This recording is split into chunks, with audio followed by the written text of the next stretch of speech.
notice this when you're finally safe to trust life again. Carl Jung. There's a moment, hidden, silent, unmistakable, when trust returns to your body. Most people miss it entirely.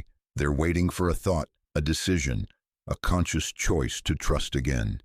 But that's not how it works. That's not how it's ever worked. Carl Jung discovered something that mainstream psychology still refuses to acknowledge. Trust doesn't return through your mind. It arrives as a bodily knowing, a recalibration that happens so far below conscious awareness that by the time you notice it, the shift has already occurred. Your nervous system has already decided. Your cells have already voted, and your mind is the last to know. If you've been betrayed, if you've experienced trauma, if life has collapsed around you in ways that made you question everything, this video is for you. Because what I'm about to share isn't theory. It's not positive thinking. It's not someone telling you to just let it go or choose to trust again. This is about recognizing the actual physiological, unmistakable signs that your nervous system has crossed back over the threshold into safety. Signs that Jung documented. Signs that your body is sending right now that your conscious mind might be completely ignoring. Here's the paradox that will make sense by the end of this journey. You might already be trusting again, and you don't even know it yet. Your body knows. Your dreams know. The synchronicities appearing in your life know. But you're still living in the story of someone who can't trust, someone who's broken, someone who's waiting to heal. What if you're not waiting anymore? What if the healing has already begun, and you've been missing the signals? Jung once wrote, "Until you make the unconscious conscious, it will direct your life and you will call it fate." Trust operates exactly this way. It returns unconsciously first. It rewires your nervous system in the dark. And only later, sometimes months later, does your conscious awareness catch up to what your body already knows. You're safe now, or at least safe enough to try again. There are 7 unmistakable signs that appear when you've crossed this threshold.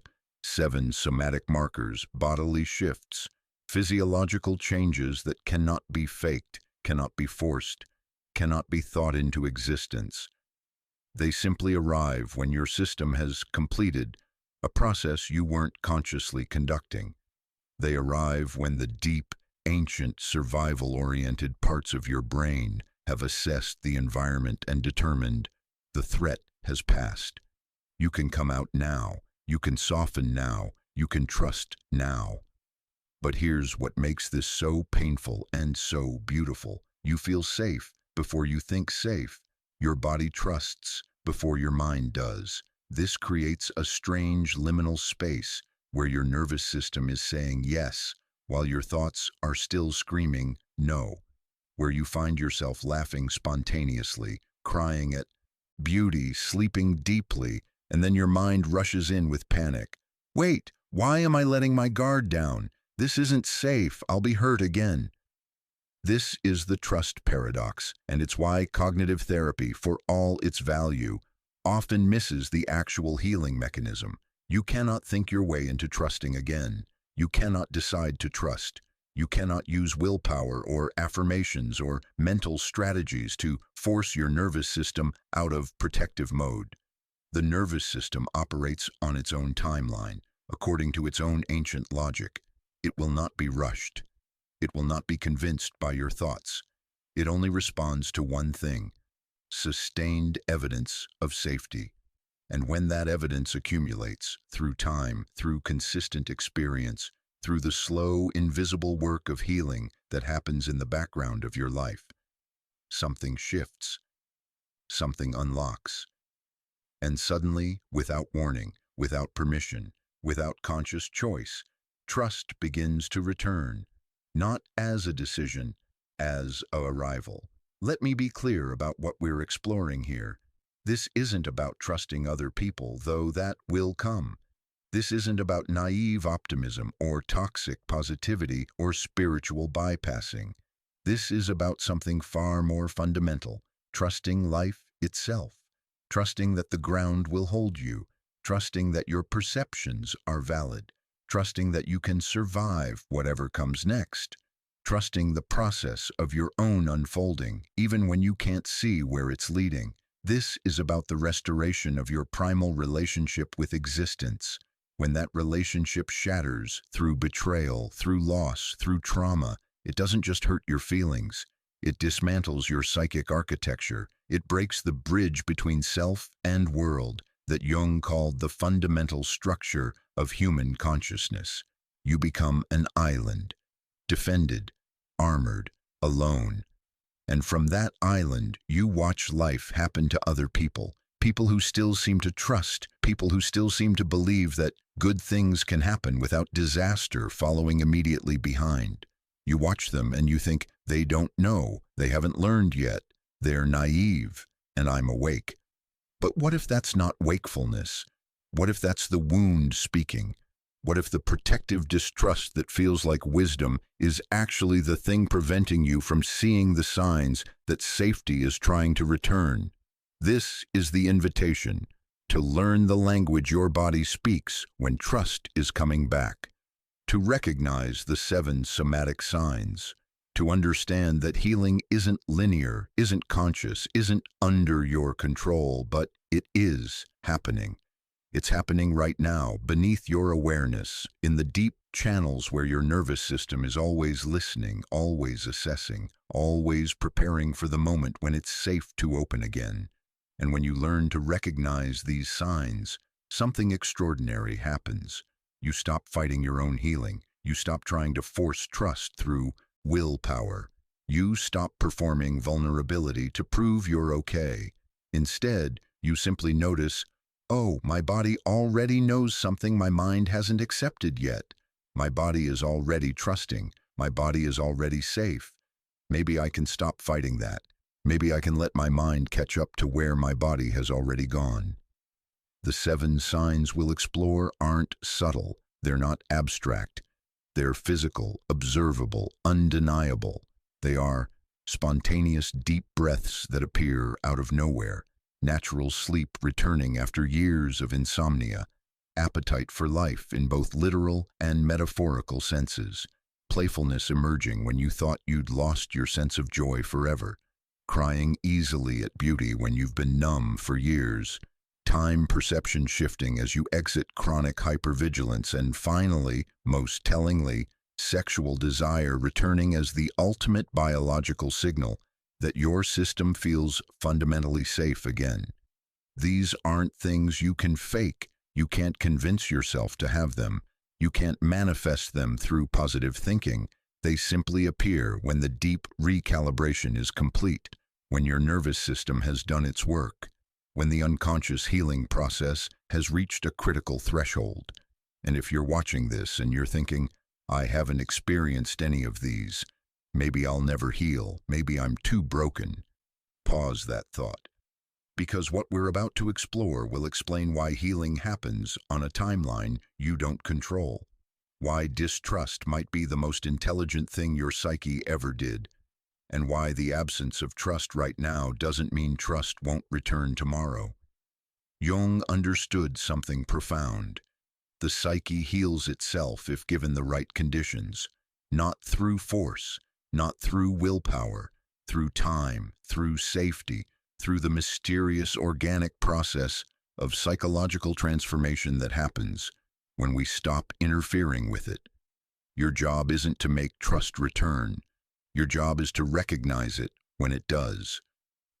So let me ask you directly, have you noticed yourself taking spontaneous deep breaths lately? Have you slept through the night without waking in panic?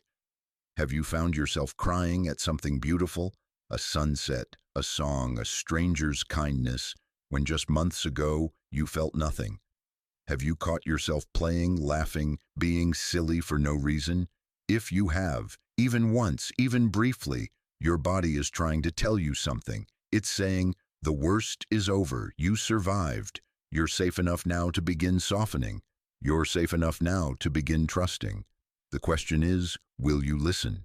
Or will you keep living in the story of someone who can't trust? even as your body has already begun writing a different story entirely. This is your initiation, not into naive trust, not into the trust you had before you knew the world could hurt you, into something deeper, something earned, something unbreakable, into the kind of trust that can only be found on the other side of betrayal. Jung wrote, "There is no coming to consciousness without pain. You've had the pain, now comes the consciousness, now comes the recognition, now comes the moment when you finally see you've been healing all along. Your body knew, your dreams knew, the synchronicities knew. Now it's time for you to know it too." Welcome to the other side. Let's begin. Before we can understand how trust returns, we must first understand what betrayal actually broke. And it's not what you think. It's not just broken promises or shattered expectations or disappointed hopes. Those are symptoms. What broke, what truly shattered, was something far more fundamental, something Jung called the psychic bridge between self and world. Picture this. From the moment you're born, your psyche is building a structure, an invisible architecture that allows you to extend trust outward. Jung understood that consciousness itself depends on this structure. It's the bridge that says, I exist here, the world exists there, and there is a reliable connection between us. What I put into the world will yield responses I can predict. The world operates according to patterns I can learn. I am not alone in chaos. I am in relationship with something coherent. This is the self-world bridge. And when it's intact, you don't even know it's there. You just trust. Not naively, not stupidly. You simply operate with the fundamental assumption that life has structure, that people have continuity, that cause and effect work, that your perceptions are valid, that reality is generally what it appears to be. But betrayal doesn't just cross that bridge. Betrayal burns it down. Let me tell you about Elena, 35 years old when I met her. Successful therapist, ironically. Married for 8 years, 2 children. By every external measure, her life looked stable, secure, trustworthy. But internally, she was living on an island, separated from the world by waters she couldn't cross. Her story begins much earlier than her marriage. It begins with her father leaving when she was 7 years old. Not gradually, not with explanation. One day he was there, reading her bedtime stories, promising he'd always protect her. The next day, he was gone. Moved across the country, new family, no contact, just gone. Her child mind tried to make sense of this. And this is what the child mind does when the unthinkable happens. It creates a story that preserves some sense of order. Elena's story became, if Dad left, it's because I wasn't enough. If I'm better, if I'm perfect, if I'm so good that no one could possibly leave me, then I'll be safe. This is how the first trust architecture breaks. And this is how the psyche tries to rebuild it on faulty grounds. For 28 years, Elena was perfect. Perfect grades, perfect career, perfect wife, perfect mother. The architecture seemed to hold. The bridge seemed rebuilt. Until her husband's affair. She came home early from a conference, found him in their bed, with someone from his office. And in that moment, something catastrophic happened in her psyche. It wasn't just the betrayal itself. It was the collapse of the entire structure she'd spent 3 decades building. The story that said, if I'm perfect enough, I won't be abandoned. Wrong. The world whispered, you can be perfect and still be betrayed. You can do everything right and still lose everything. There is no formula, there is no protection. There is nothing you can control that will keep you safe. This is what Jung meant when he talked about the archetypal wound of universe as betrayer. It's not about one person's actions. It's about the collapse of cosmic trust, the shattering of the fundamental belief that there's an order to things, a fairness, a logic that, if you can just figure it out, will keep you safe. When Elena came to see me, She wasn't asking how to forgive her husband. She wasn't asking how to save her marriage. She was asking a much deeper question, though she didn't have words for it yet. How do I live in a world that makes no sense? How do I exist in a reality where everything I believed about cause and effect, effort and outcome, love and loyalty was a lie? This is the trust architecture shattering. This is the self-world bridge burning. And here's what makes it so devastating. There are actually two trust systems, and betrayal can break both. The first is what Jung called primal trust. It's formed in infancy. It's pre-verbal, precognitive, lodged in the most ancient parts of your nervous system. When the infant cries and the mother comes, consistently, reliably, primal trust is built. The nervous system learns, when I signal distress, the world responds. I am not alone in chaos. There is a pattern, there is safety. But when the infant cries and no one comes, or someone comes sometimes but not others, unpredictably, chaotically, primal trust never forms. The nervous system learns instead. The world is random. There is no point in signaling. There is no reliable connection. I am alone. Elena's primal trust was damaged by her father's abandonment, not destroyed. Her mother stayed, provided some consistency, but cracked. Deep in her nervous system, a question was planted. Can I rely on anyone? Will the people who promise to stay actually stay? The second system is earned trust. This develops through experience, through years of interactions that confirm, yes, most people are generally who they appear to be. Yes, effort usually yields results. Yes, patterns are real and predictable. Earned trust is cognitive. It's learned. And unlike primal trust, which must be established in early childhood, earned trust can be built at any age. Elena had managed to build earned trust. Her marriage seemed proof that she could choose well, that she could create safety through wisdom and effort, until the affair destroyed that too. Now both systems were collapsed. Primal trust, wounded, earned trust, shattered, and with both systems down, Elena's psyche did what all psyches do in this situation. It shut down the bridge entirely. It retracted into protective isolation. It said no more extending, no more risking, no more trusting. From now on, we are an island, and the water is full of sharks. This is the freeze. This is the protective mechanism that feels like death but is actually survival. When you can't trust others and you can't trust your own judgment about others, the only logical move is to trust nothing and no one, to become self-sufficient, to need no one, to expect nothing, to build walls so high that nothing can get in to hurt you. And in the short term, this works. The walls do their job. The island is safe. But in the long term, the island becomes a prison, because humans are not built for sustained isolation. We are built for connection. Our nervous systems require co-regulation. Our psyches require mirroring. Our souls require belonging. And when we cut ourselves off from all of that to avoid pain, we don't just avoid pain, we avoid life itself. Elena spent 3 years on that island, 3 years of going through the motions, working, parenting, functioning, but internally, dead, numb, armored so heavily that nothing could get in, not pain, but also not joy, not betrayal, but also not love, not danger, but also not beauty. She came to me because she'd realized something terrifying. The walls that kept her safe from pain were also keeping her safe from life. And she was starting to understand that this kind of safety wasn't safety at all.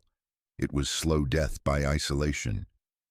I don't know if I'll ever trust again, she told me in our first session. And honestly, I'm not sure I want to. At least now I can't be hurt. At least now I'm safe. And I told her what Jung would have told her. You're not safe. You're frozen. And there's a difference. Safety allows growth.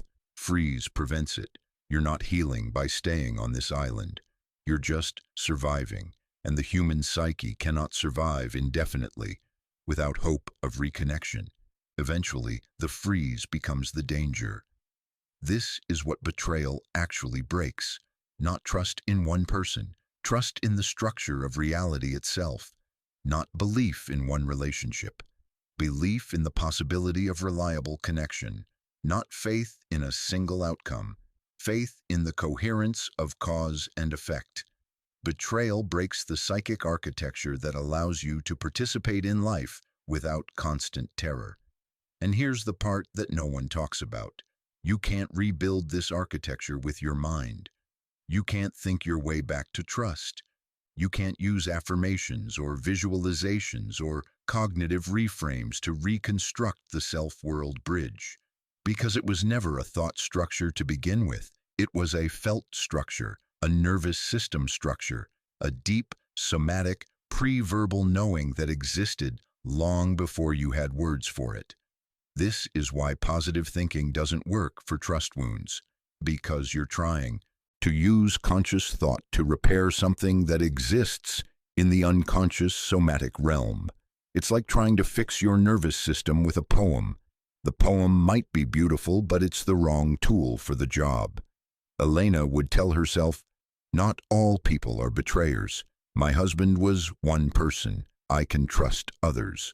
Logically true, but her body didn't believe it.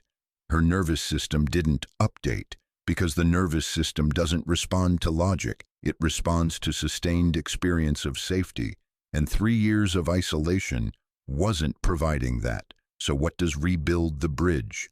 What does restore the trust architecture? Time, sustained safety, consistent, reliable, non-threatening interactions that gradually teach your nervous system. Okay, maybe not everyone leaves. Maybe not everything is dangerous. Maybe the world has some patterns after all. And most importantly, somatic processing of the original wound. The body needs to discharge the trauma that's still held in the nervous system. The freeze needs to thaw. The armor needs to soften, not through decision, through release. Jung wrote, "The meeting of two personalities is like the contact of two chemical substances. If there is any reaction, both are transformed." What he understood is that healing doesn't happen in isolation. It happens in relationship. But it must be the right kind of relationship, not someone demanding trust before you're ready, not someone shaming you for your walls, someone who can be present with your armor without requiring you to remove it, someone who can be consistently, boringly, reliably safe, while your nervous system slowly begins to test the waters again. For Elena, this person was her sister, not a romantic partner, not even a therapist. Her sister who showed up every week for 2 years, without agenda, without expectation, without needing anything from Elena, just showing up, being there, proving through action, through time, through consistency. "I am not your father. I am not your husband. I am someone who stays." And slowly, so slowly, Elena didn't even notice it happening. Something began to shift. Her nervous system began to gather evidence. Okay, this person has been consistent for 6 months. That's data. This person has seen me at my worst and didn't leave. That's data. This person has asked nothing of me and kept showing up. That's data. The data accumulates in the unconscious. The nervous system processes it below awareness. And one day, without warning, without decision, the first brick of the new bridge gets laid. Elena described it to me.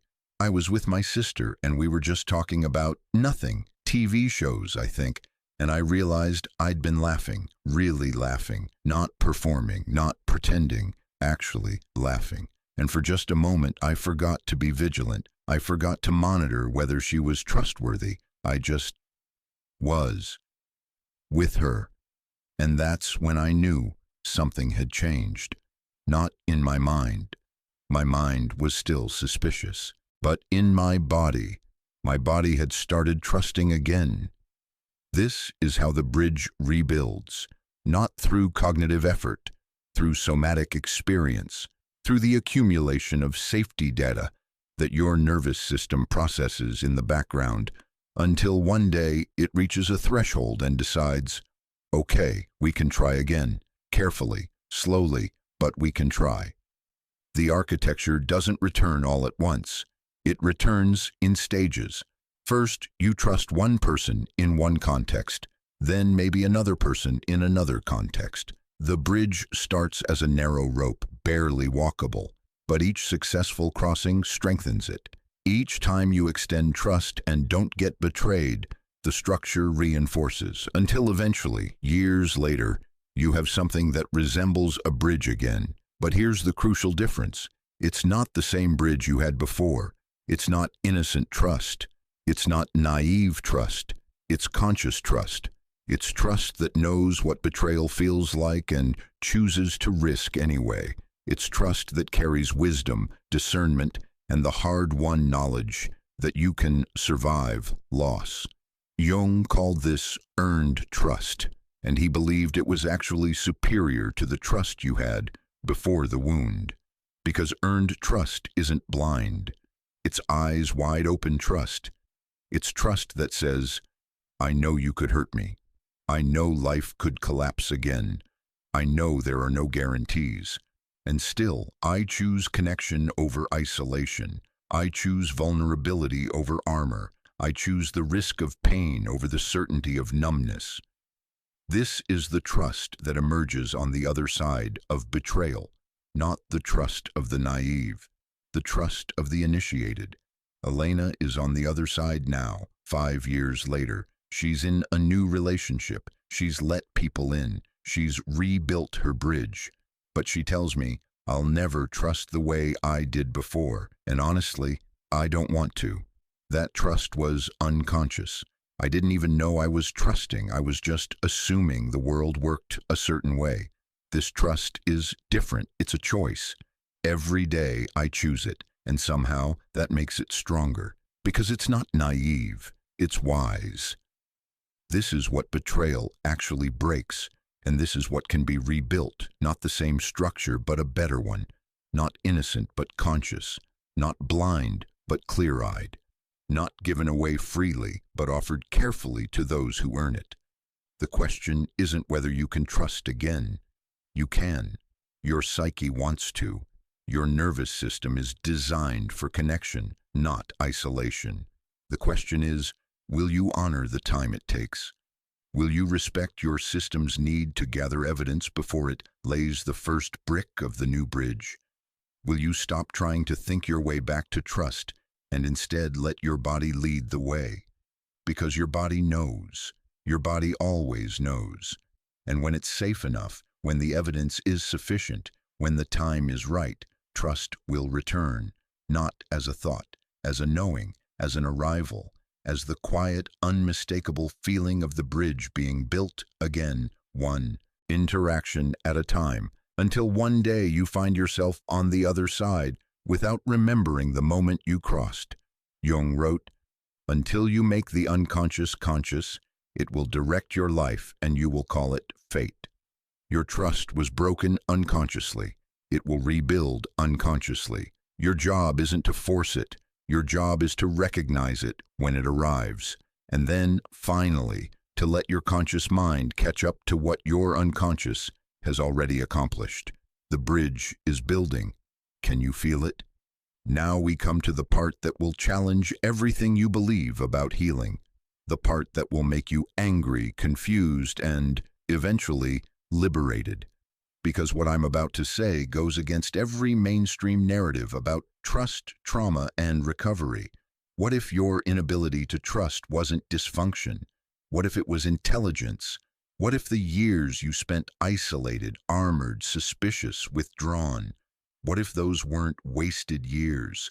What if they were necessary years? What if your distrust was your psyche's most brilliant protective mechanism, creating exactly the conditions you needed for the transformation that could only happen in isolation? Jung understood something that modern therapy often misses. The psyche has its own wisdom. when it withdraws, when it armors, when it refuses to trust. It's not broken. It's responding intelligently to threat.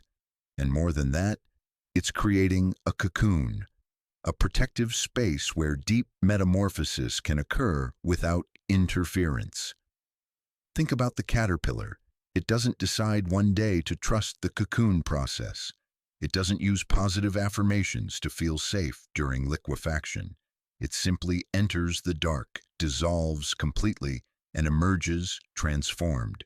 The darkness isn't the problem. The darkness is the point. Your distrust phase, that was your cocoon. And what emerged from it, what's still emerging, isn't the person you were before betrayal. It's someone entirely new, someone you couldn't have become any other way. Let me introduce you to Marcus. Marcus was a high-level executive, charismatic, socially brilliant, the kind of person who could walk into any room and immediately connect with anyone. His entire identity was built on his ability to read people, charm people, influence people. He was exceptional at it. His career soared because of it. Then his business partner of 15 years, his closest friend, embezzled everything, took the company, the money, the clients, left Marcus with debt, lawsuits, and a shattered identity. Because if his entire sense of self was built on reading people, on knowing who to trust, and he'd gotten it catastrophically wrong for 15 years, who was he? The betrayal didn't just destroy his business, it destroyed his central organizing principle. For the first 6 months, Marcus did what many people do, tried to rebuild immediately, networked aggressively, tried to start a new business, forced himself into social situations, tried to get back out there and trust again quickly. Every advisor told him this was healthy. Don't isolate, they said. Don't let this make you cynical. But his nervous system had other ideas. Every networking event felt like danger. Every new person felt like a potential betrayer. His body was screaming, "No, not yet. Stop forcing this." And finally, after a panic attack in the middle of a business lunch, Marcus listened. He stopped forcing. He stopped networking. He stopped trying to rebuild the life he'd lost. And he entered what he later called the hermit phase. For 5 years, Marcus lived alone in a small cabin in rural Montana. He took a remote job that required minimal human interaction. He read. He hiked. He sat in silence. He learned to be alone with himself in a way he'd never been in his entire life. People worried about him. Friends called it depression. Family called it giving up. But Jung would have recognized what was actually happening.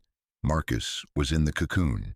And in that cocoon, 3 extraordinary gifts emerged. 3 gifts that could only be given by distrust, by withdrawal, by the refusal to immediately rebuild what had been destroyed. The first gift was discrimination. Before the betrayal, Marcus's openness was indiscriminate. He trusted his ability to read people so completely that he never actually tested his readings. He assumed he knew. He felt he knew. And his confidence in his knowing made him vulnerable to exactly the kind of con his partner had run. Because confidence in your judgments prevents you from checking them. In the hermit years, Marcus developed something entirely different. Actual discernment. Real discrimination, not the performance of knowing people, but the patient, careful, evidence-based assessment of who people actually are over time. He learned that his initial readings of people were often wrong. He learned that charisma obscures as much as it reveals. He learned that trust isn't a feeling, it's a conclusion drawn from accumulated evidence of consistent behavior. This kind of discrimination can only develop in the absence of trust, because when you're trusting, you're not assessing. When you're trusting, you're assuming. Distrust forces assessment, and assessment done carefully over time develops real wisdom. Marcus described it. I used to think I knew people immediately. Now I know I don't know anyone immediately, and that not knowing is actually more accurate than the knowing I used to perform. My distrust made me humble, and my humility made me wise. The second gift was sovereignty. Before betrayal, Marcus's entire sense of worth came from others, from their approval, their validation, their presence in his life. He was the sun, and other people's attention was what proved he was shining. When people loved him, he loved himself. When people left, he questioned everything. In the cocoon, with no one around to validate him, Marcus faced a terrifying question. Who am I when no one's watching? Who am I when no one cares? Is there a self here that exists independent of others' perceptions? For the first year, the answer felt like no. He felt like nothing, empty, a performer with no audience. But slowly, painfully, something else began to emerge. A self that existed for its own sake. Preferences that were genuinely his, not adopted to match others. Opinions that he held even when no one agreed. A way of being that didn't require external confirmation. Jung called this individuation, the process of becoming who you actually are rather than who you've been performing. And it almost always requires isolation, because you cannot individuate in relationship.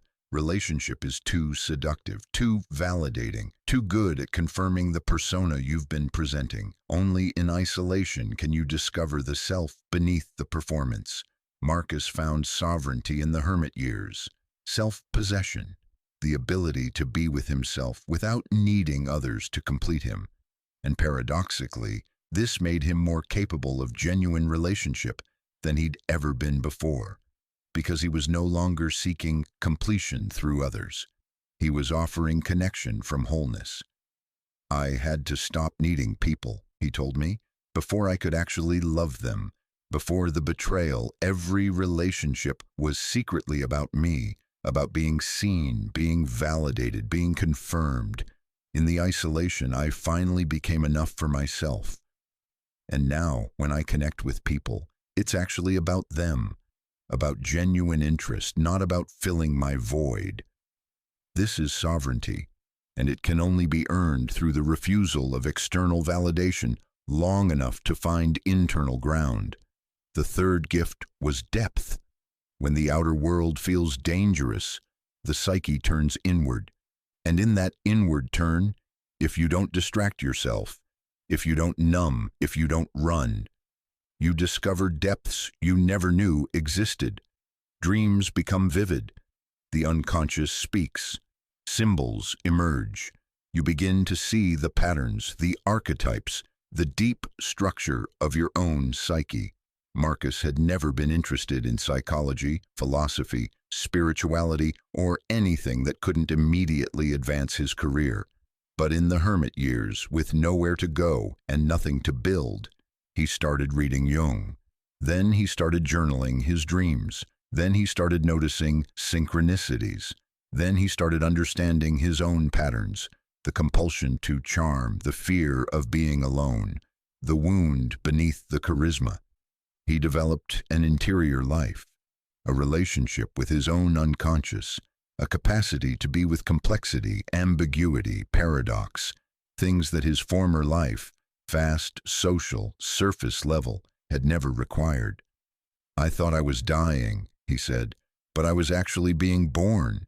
The old me died, the charming surface guy who needed constant validation, and something deeper emerged, something that actually has substance.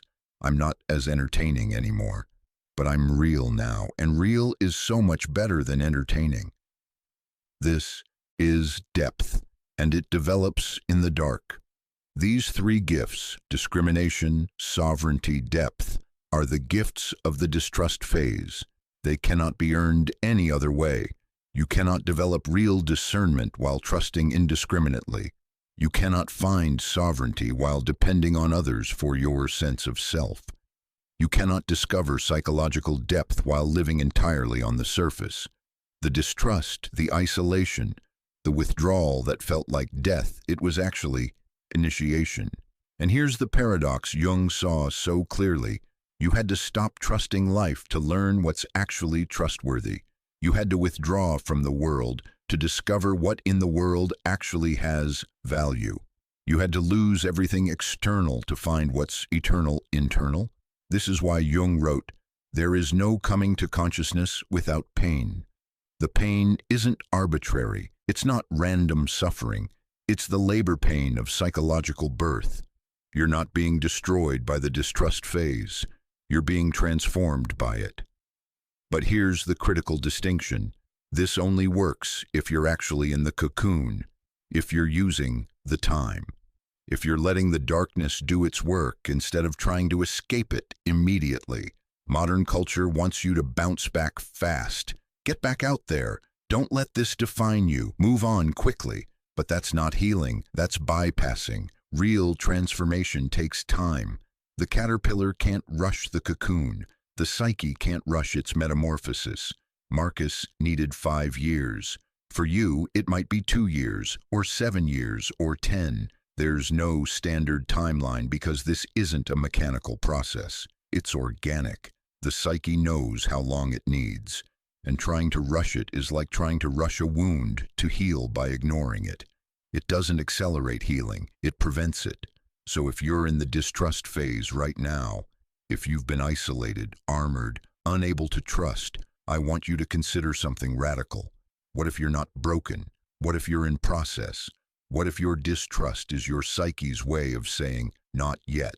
We're not done here. There's still work to do in the dark. There's still transformation happening. Don't rush back into the light before the metamorphosis is complete. What if your distrust is protecting your becoming? This doesn't mean stay isolated forever. It doesn't mean never trust again.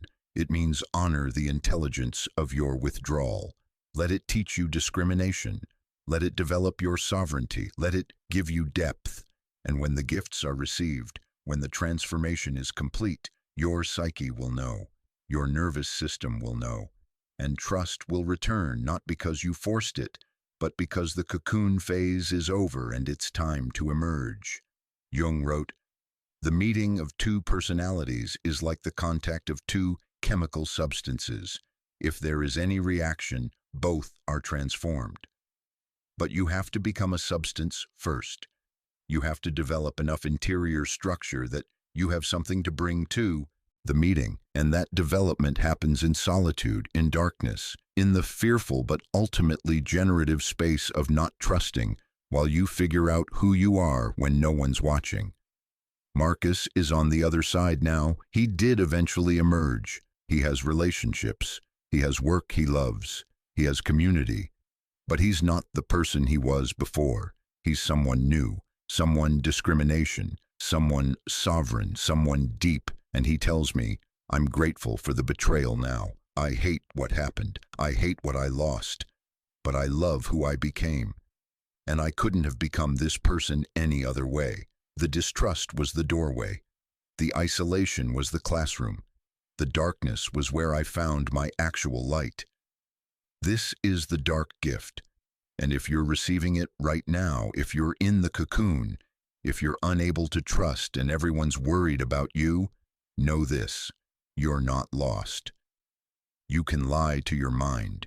You can convince yourself you're healing when you're not. You can perform recovery, fake openness, pretend you're fine. But you cannot lie to your body. Your body knows the truth. Always. And when trust is actually returning, not performed trust, not cognitive trust, not the trust you're trying to will into existence, your body announces it through 7 unmistakable physiological signs. Signs that cannot be faked.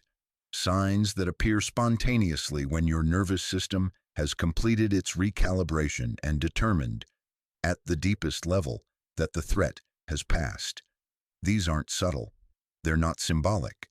They're concrete, physical, observable changes that mark the threshold crossing from survival mode to safety mode. And Jung understood this long before neuroscience caught up. Healing doesn't happen in the mind. It happens in the body. And the body reveals its own healing through somatic truth that the conscious mind might still be denying. Let me take you into the science first, then into the stories that make the science real. Your nervous system has three primary states, mapped brilliantly by polyvagal theory. The first is the ventral vagal state, social engagement, safety, connection, rest.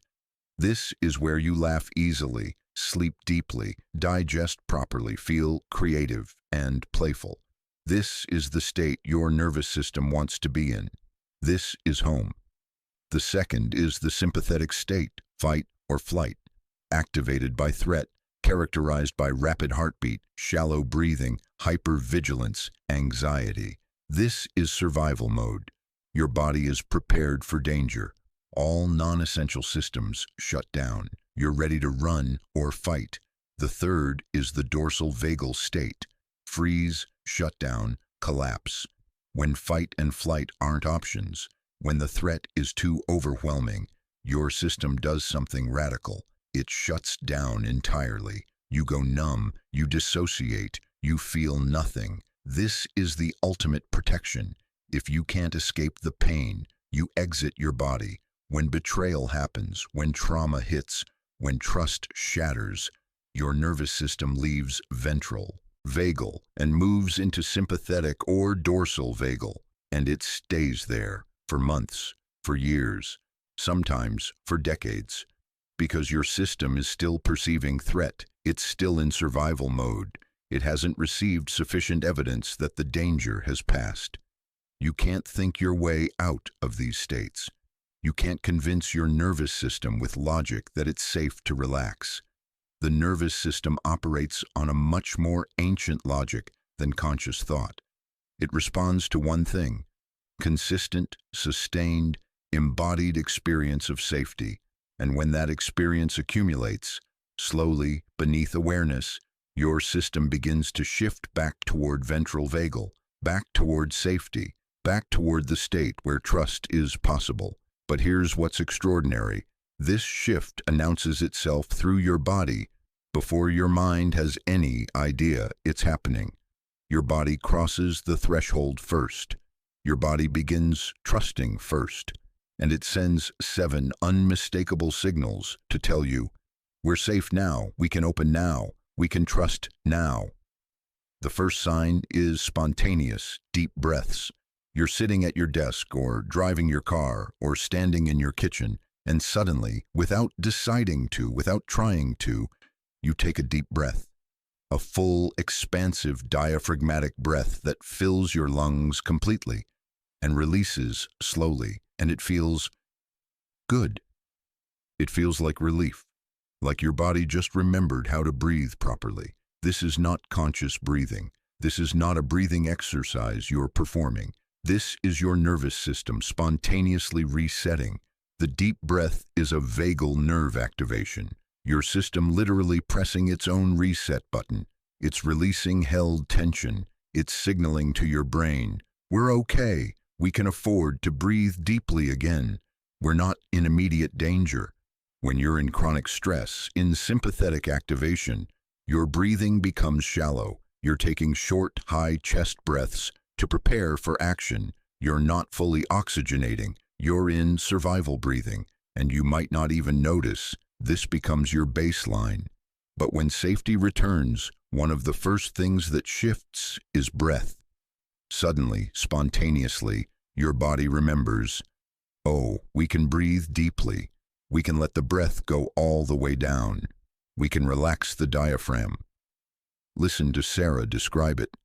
I was folding laundry, completely mundane moment, and I just took this huge breath. I didn't mean to. It just happened.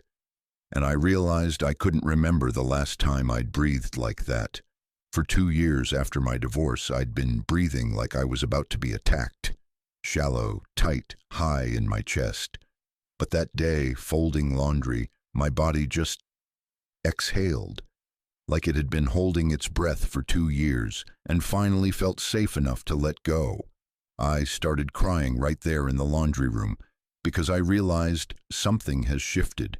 I don't know when, I don't know how, but my body knows something I don't know yet. The spontaneous deep breath is your nervous system's announcement. The worst is over. The second sign is natural sleep returning. When you're in survival mode, sleep becomes nearly impossible, because sleep requires vulnerability. Sleep requires your system to believe it's safe enough to go unconscious for 8 hours. And if your system still perceives threat, even if consciously you know you're physically safe, it will not allow deep sleep. You might fall asleep from exhaustion, but you wake frequently. You wake at 3 a.m. and can't fall back asleep. You wake from nightmares. You wake in panic. Or you sleep but never reach deep sleep, never reach REM, never wake feeling rested, because your nervous system is keeping watch. It's saying, we cannot afford to be fully unconscious. We must stay alert. This is the cortisol problem. When you're in chronic stress, your cortisol levels don't normalize. Cortisol is supposed to peak in the morning to wake you up and drop at night to let you sleep. But in survival mode, cortisol stays elevated. Your system is flooded with stress hormones that keep you wired, alert, vigilant, even when you're desperately trying to sleep. You cannot will cortisol down. You cannot decide to normalize your stress hormones. This is physiological, not psychological. Your nervous system has to actually feel safe, consistently over time, for the cortisol pattern to reset. And when it does, sleep returns, not as something you're working at, not as something you're using medication or meditation to achieve. Natural, effortless, deep sleep. The kind where you lie down, fall asleep within minutes, sleep through the night, and wake feeling actually rested. Michael described the moment he knew he was healing. I slept through the night. Sounds so simple, right? But I hadn't slept a full night in 3 years, not since my company collapsed. I'd been waking up at 2 a.m. every single night, mind racing, catastrophizing, unable to shut it off. I tried everything: medication, meditation, sleep hygiene, therapy. Nothing worked. Then one morning I woke up and realized I just slept 8 hours straight. I didn't wake up once. My mind didn't race. I just slept like a normal person. And I knew, this is my body telling me something. The chronic threat response is ending. I'm coming out of survival mode. The return of natural sleep is your nervous system's declaration. It's safe enough to be fully unconscious now. The third sign is appetite for life returning, both literal and metaphorical. When you're in survival mode, appetite often disappears because digestion is a non-essential function during threat. Your body is diverting all resources to the systems that might save your life: your heart, your lungs, your muscles. Digestion, that can wait. That requires the parasympathetic state, the rest and digest mode, which is only available when your system feels safe. So during prolonged stress, during the distrust phase, during the protective freeze, many people lose their appetite entirely. Or they eat mechanically without pleasure just to fuel the body. Food loses its appeal. The sensory joy of eating disappears. But when safety returns, so does appetite. Suddenly food tastes good again. You find yourself actually hungry, not just needing food, but desiring it. You notice flavors, you enjoy meals. Your digestive system comes back online because your nervous system has determined we can afford to digest now. We can afford to take pleasure in sustenance. And this isn't just about literal food. It's about metaphorical appetite too. Appetite for experience, for beauty, for newness, for life itself. In survival mode, you lose curiosity. You lose the desire to explore, to try new things, to seek out experiences. You contract into the known, the controlled, the minimal. You're not living, you're enduring. You're not exploring, you're surviving. But when trust returns, appetite returns. You find yourself wanting to take that trip, to try that restaurant, to learn that skill, to say yes to that invitation, not because you're forcing yourself to engage with life, because you actually want to. The desire is genuine. The appetite is real. Listen to Elena describe it. I was walking past a bookstore and I just went in. I hadn't browsed a bookstore in years. I'd been too dead inside to care about books. But that day, I wanted to. I spent an hour there, picked up books, read back covers, got excited about ideas again. Bought 3 books I probably won't read immediately, but it didn't matter. The wanting was back. The appetite for intellectual stimulation, for beauty, for the simple pleasure of being in a bookstore. It returned. And I knew, I'm coming alive again. My body has decided it's safe enough to want things again. The return of appetite, for food, for experience, for life, is your nervous system's message. We can afford to engage fully now. We can afford to want. We can afford to savor.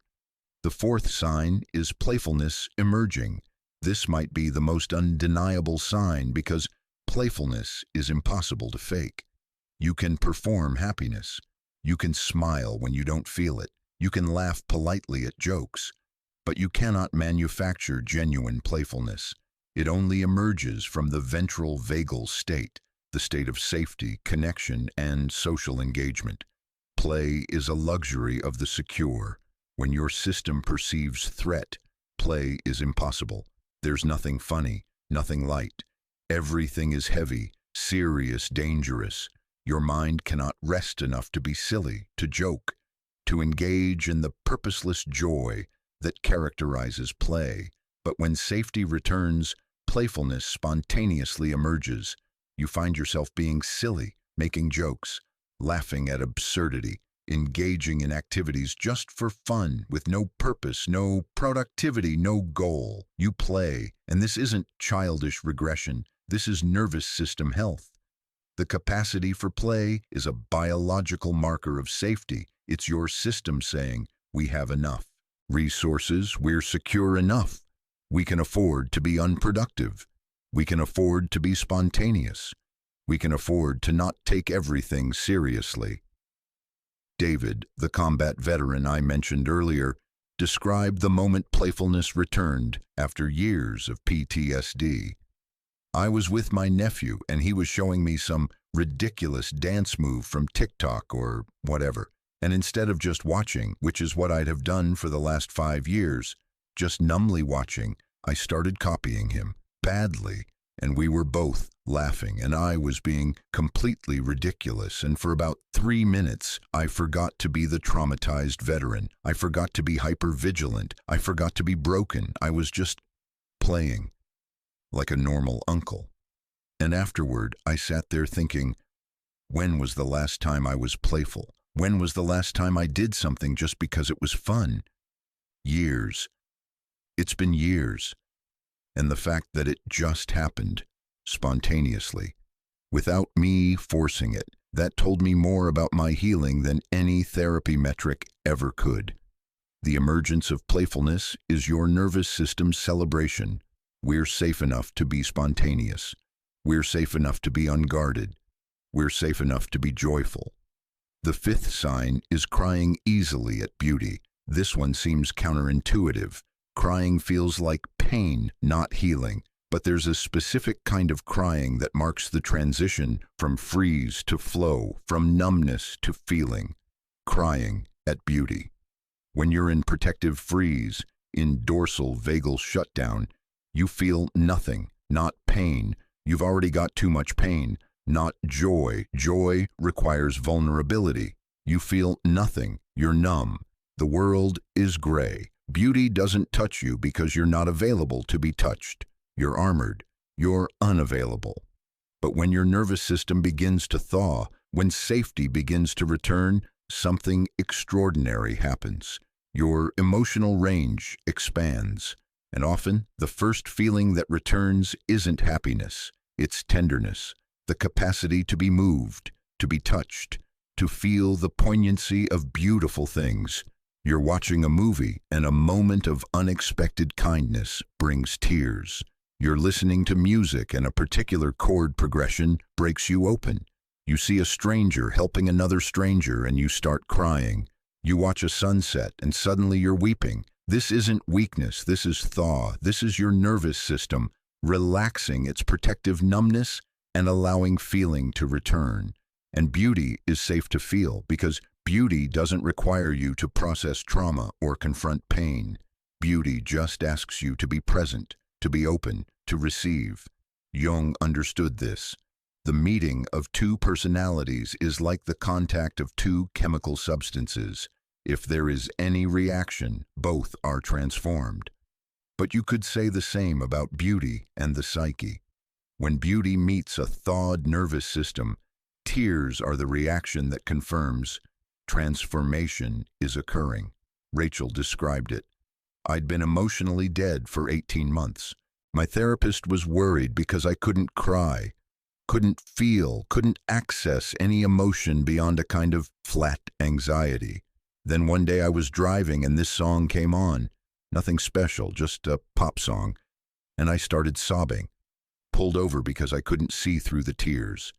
It wasn't a sad song, it was just beautiful.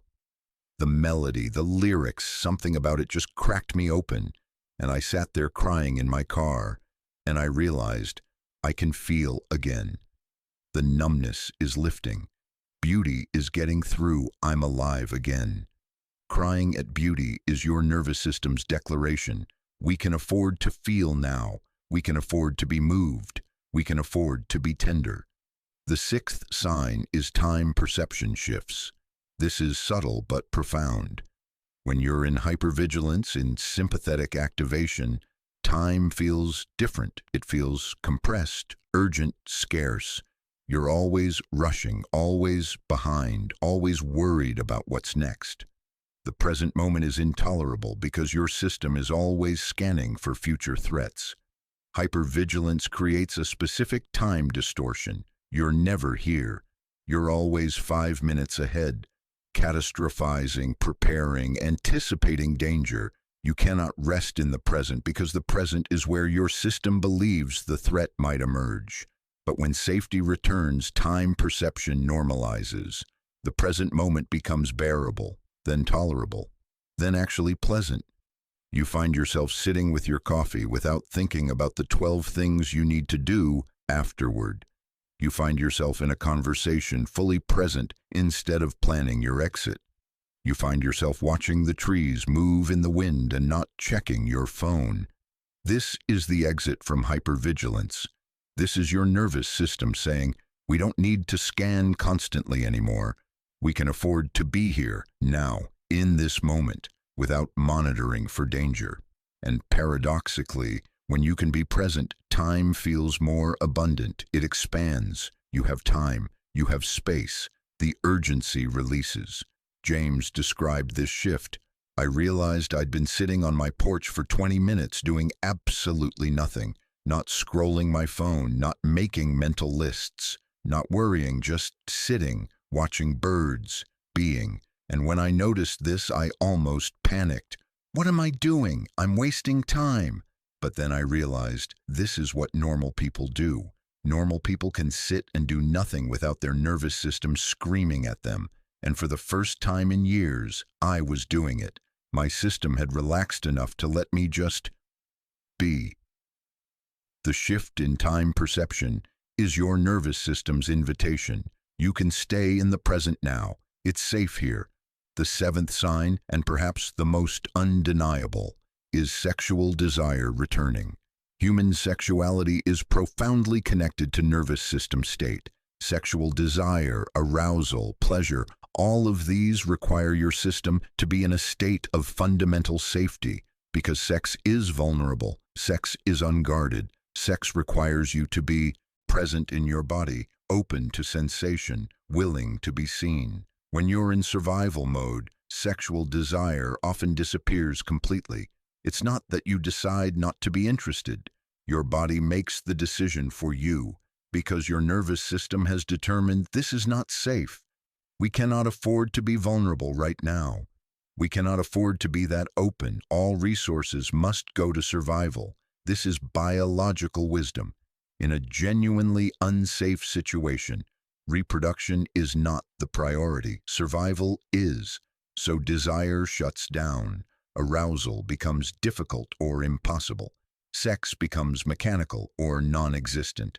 But when safety returns, deep, sustained nervous system safety, desire returns, not as something you're trying to resurrect, not as something you're working on with your partner. It just returns. spontaneously, naturally. Your body's way of saying, we're safe enough now to be vulnerable. We're safe enough now to be open. We're safe enough now to desire and be desired. This return of sexual desire is often the last sign because it requires the deepest level of safety. You can breathe deeply before you can desire sexually. You can sleep before you can be aroused. You can play before you can be intimate. Sexual desire is the final frontier. It only returns when your system has determined, at every level, that threat has truly passed.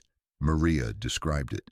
For 2 years after the assault, I had zero sexual desire. Zero. My body was just off, shut down, and everyone told me that was normal, that it would take time.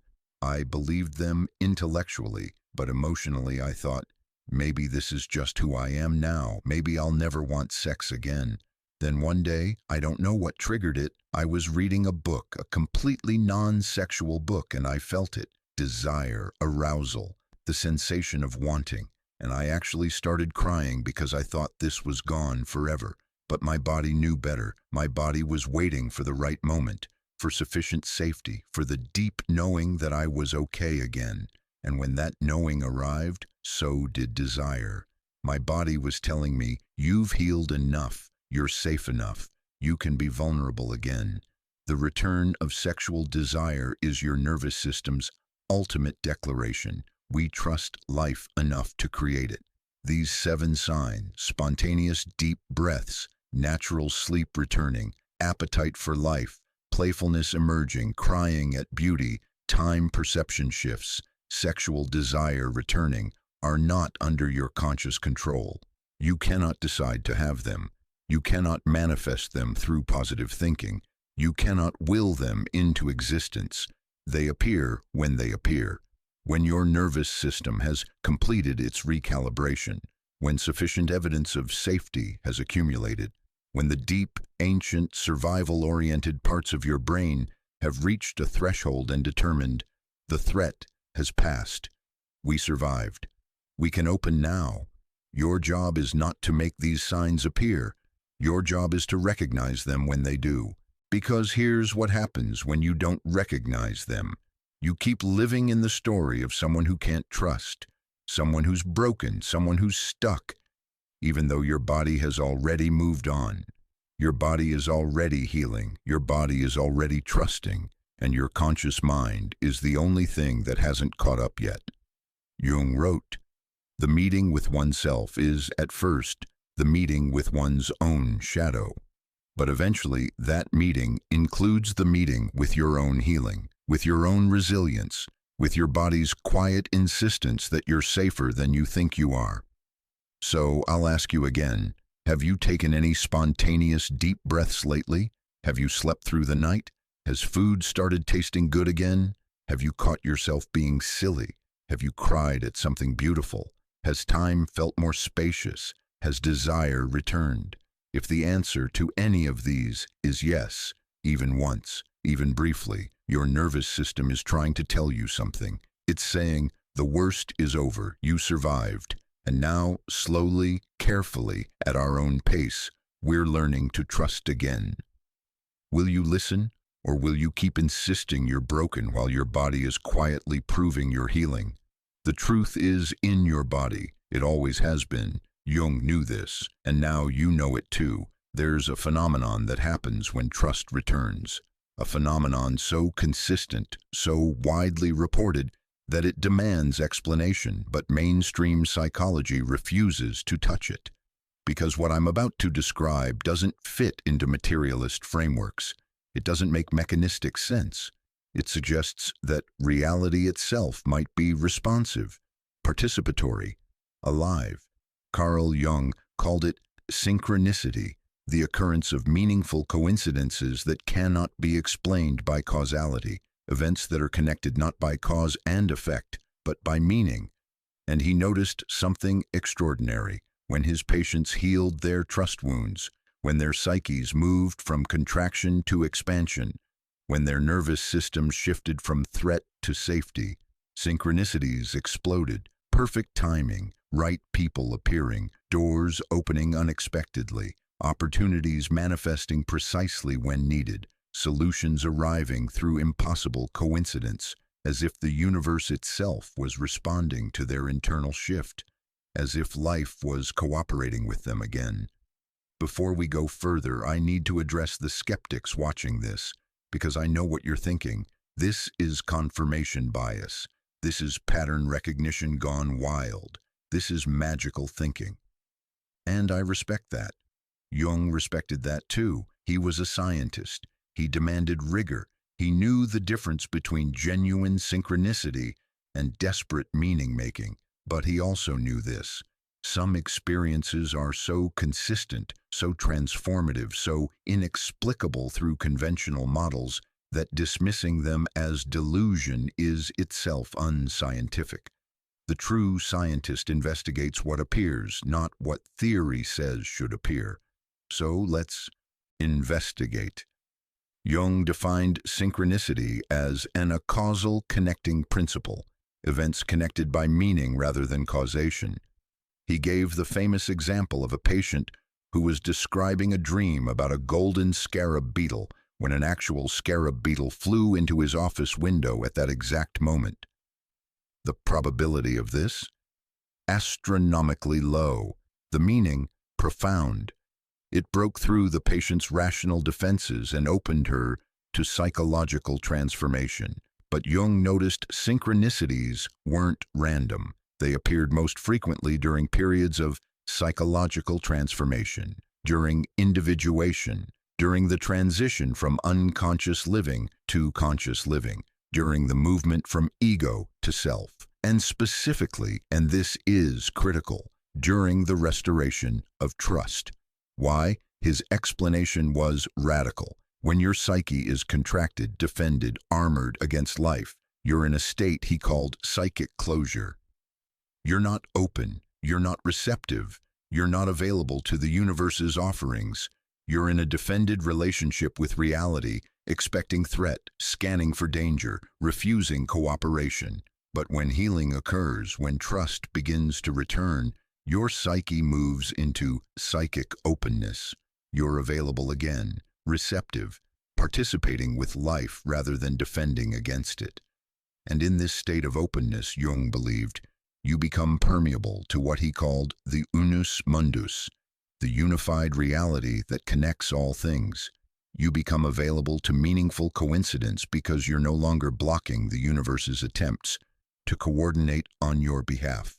This sounds mystical, it sounds unscientific, but consider, quantum physics has demonstrated that observation affects reality at the subatomic level. Neuroscience has demonstrated that our nervous system states literally change what we're capable of perceiving. Psychology has demonstrated that our expectations shape our experiences in measurable ways.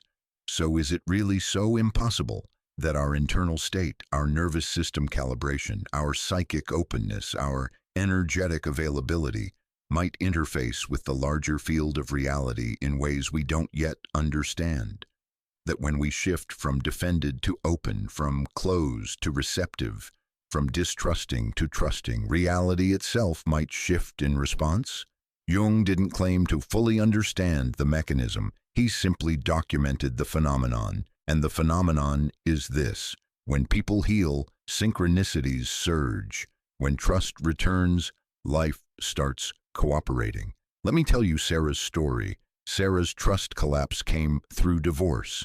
Not just any divorce, the kind where her husband of 12 years left for someone he'd been seeing for half the marriage. The betrayal was total. Every memory recontextualized. Every moment of perceived connection revealed as possible deception. Her entire adult life story rewritten as a lie she'd been living in while he lived his truth elsewhere.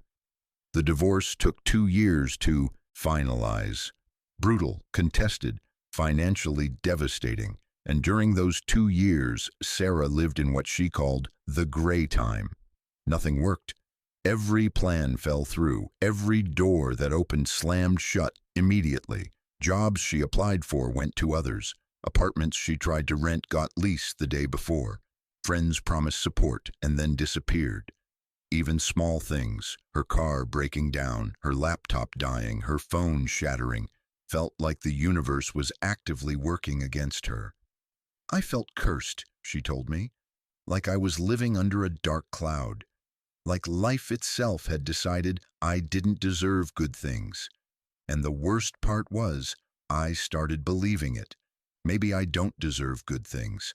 Maybe this is just my reality now. Maybe I'm the kind of person things don't work out for. This is psychic closure.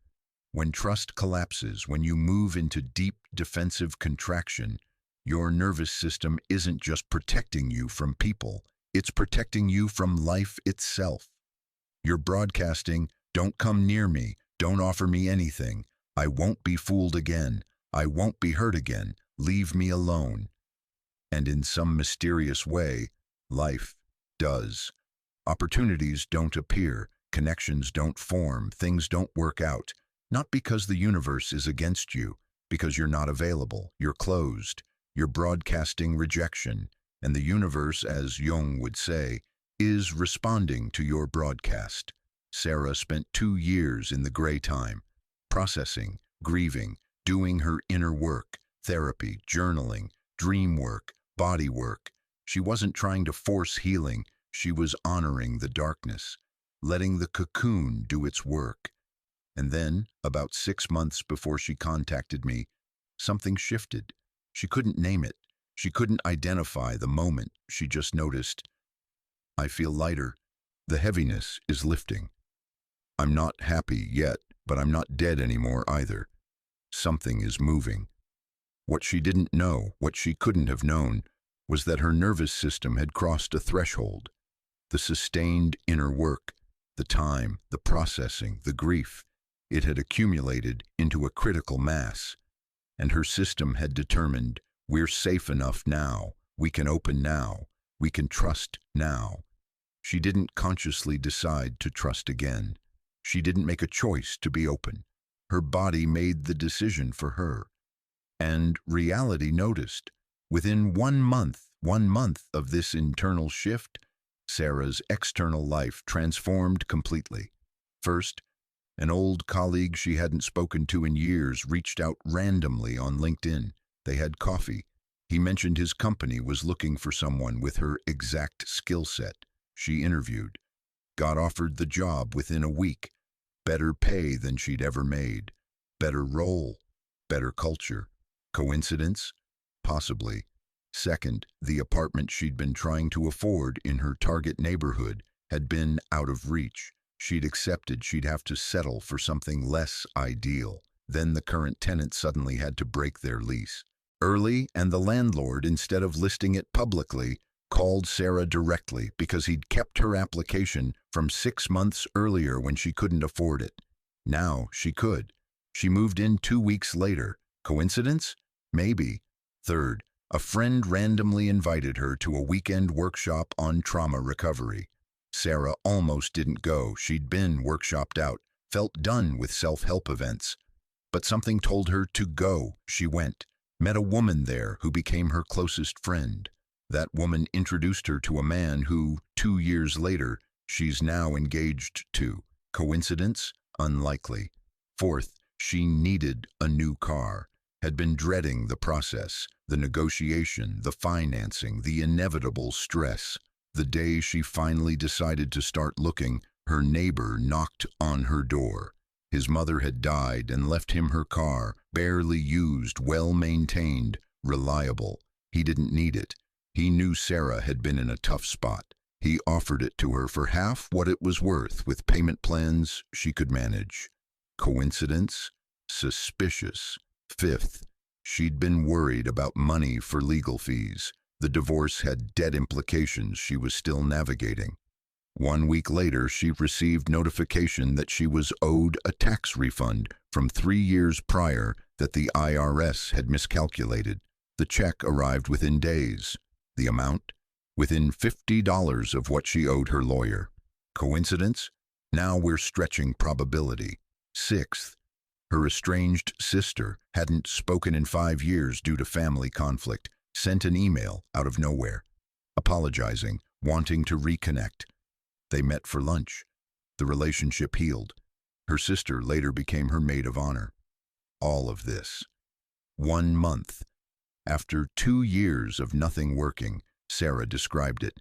It was like I'd been walking through life with an invisible wall around me, and suddenly the wall lifted.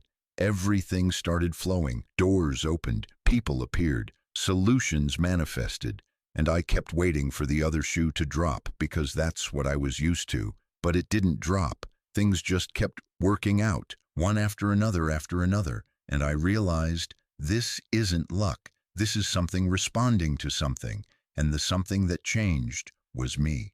Something inside me opened, and life opened in response. This is the synchronicity surge, and before you dismiss it as one person's confirmation bias, let me tell you, this pattern is so consistent among people who heal their trust wounds that Jung built an entire theory around it. Patients would come to him describing exactly this phenomenon. Years of struggle, then sudden coordination of external events, following internal healing. He documented hundreds of cases. He couldn't explain the mechanism, but he couldn't deny the pattern. Modern physics might offer clues. Quantum entanglement suggests that particles once connected remain connected regardless of distance. Change the state of one and the other responds instantly. Morphic resonance theory suggests that patterns, once established, become easier to access across a field. Chaos theory demonstrates that tiny changes in initial conditions create massive changes in outcomes. What if your internal state is an initial condition? What if your nervous system calibration sends out a signal, electromagnetic, quantum, something we don't yet have instruments to measure, that interfaces with the larger field? What if psychic openness isn't just metaphor, but actual measurable availability to information, opportunity, connection that your defended state was blocking? Jung wrote, "Synchronicity is an ever-present reality for those who have eyes to see." The key phrase, eyes to see.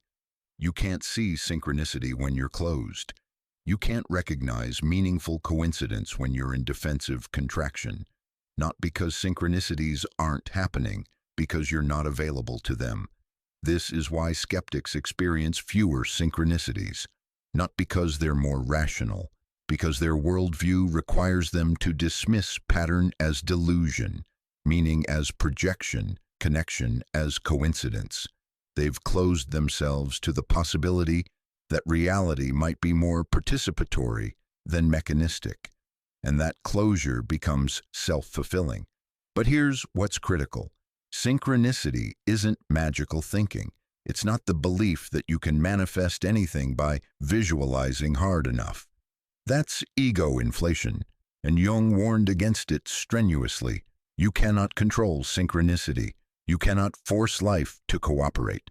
You cannot demand the universe give you what you want. But you can become available to what life is offering. You can open to the cooperation that's trying to reach you. You can recognize meaningful coincidence when it appears and follow it rather than dismissing it. The distinction is crucial. Magical thinking says, I can make reality bend to my will. Synchronicity says, reality is already intelligent, already coordinating, already trying to support my growth, and when I open to it, I become available to its intelligence. One is ego, the other is participation. Sarah didn't manifest her new job. She didn't attract her apartment. She didn't create synchronicities through visualization. What she did was simpler and more profound. She healed her trust wound enough that her nervous system opened. And in that opening, she became available to opportunities that were likely always there, but she'd been too contracted to see, too defended to recognize, too closed to receive. This is the pattern Jung observed. Healing creates openness. Openness creates receptivity. Receptivity allows synchronicity. So let me ask you, have you noticed synchronicities increasing lately? Have right people appeared at right times?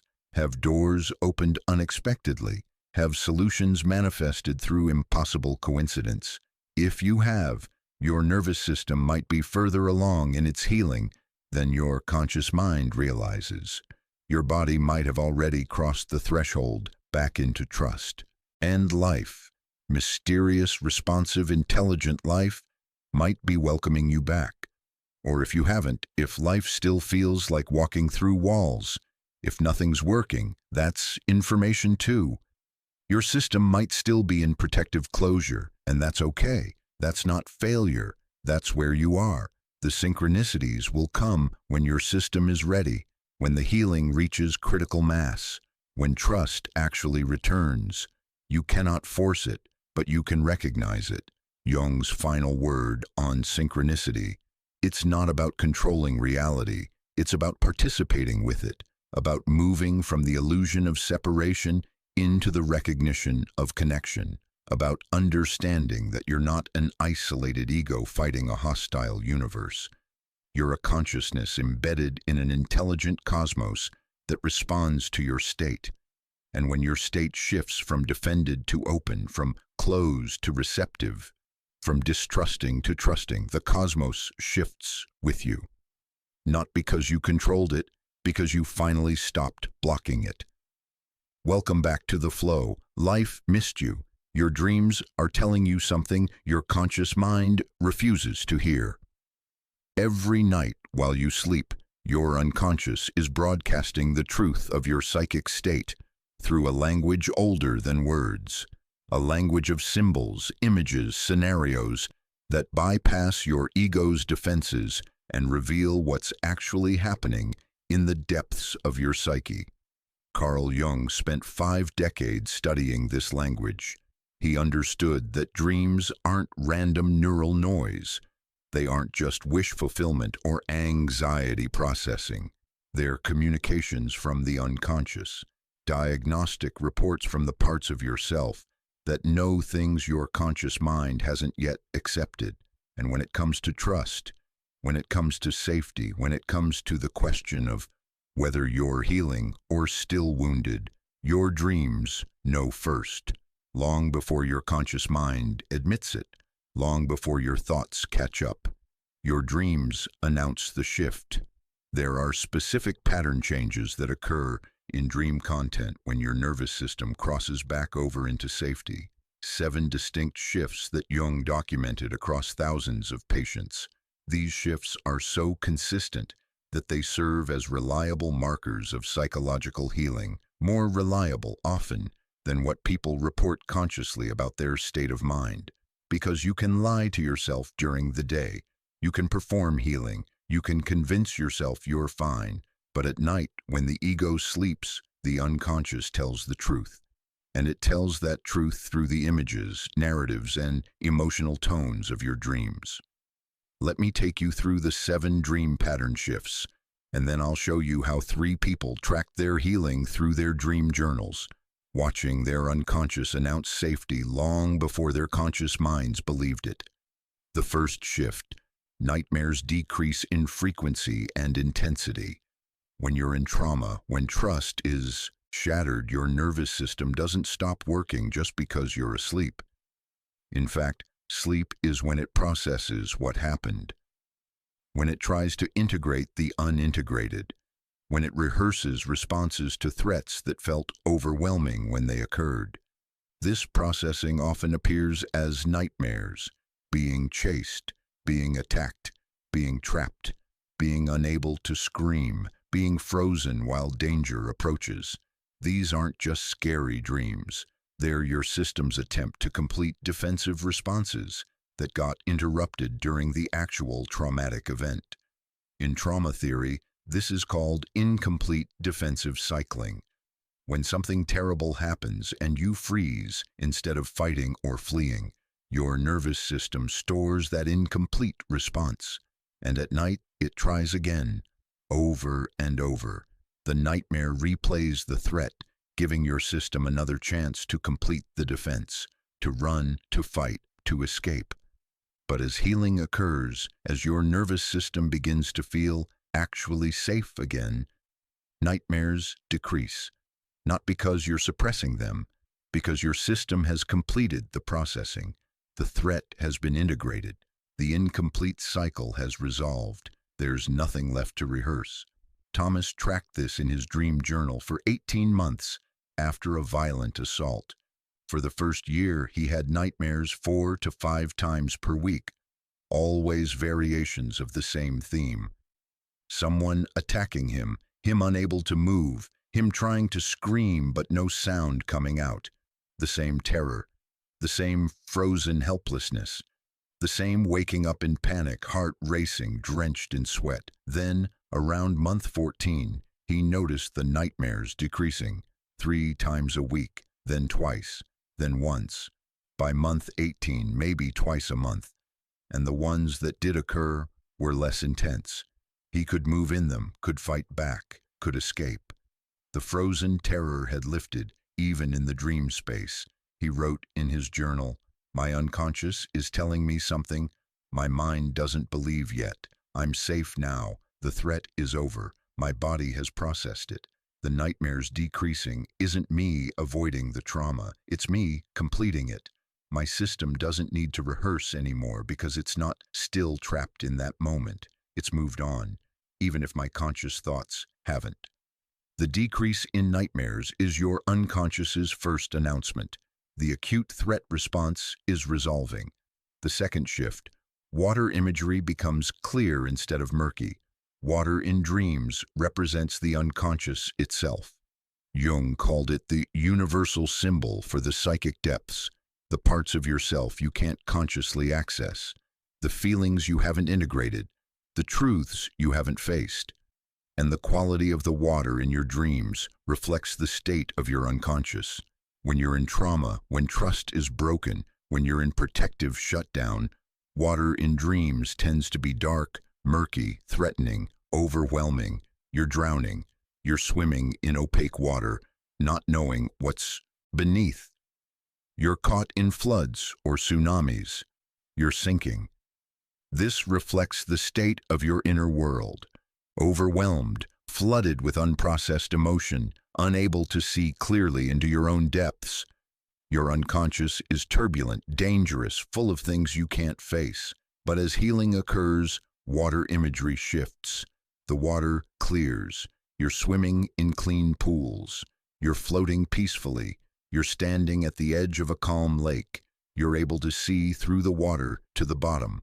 The unconscious has become less threatening, more navigable, more available to conscious exploration. Jennifer documented this shift over 2 years of recovery from her mother's sudden death. For the first year, every dream involving water was terrifying. Drowning dreams, tidal waves, dark oceans where she couldn't see what was pulling her under.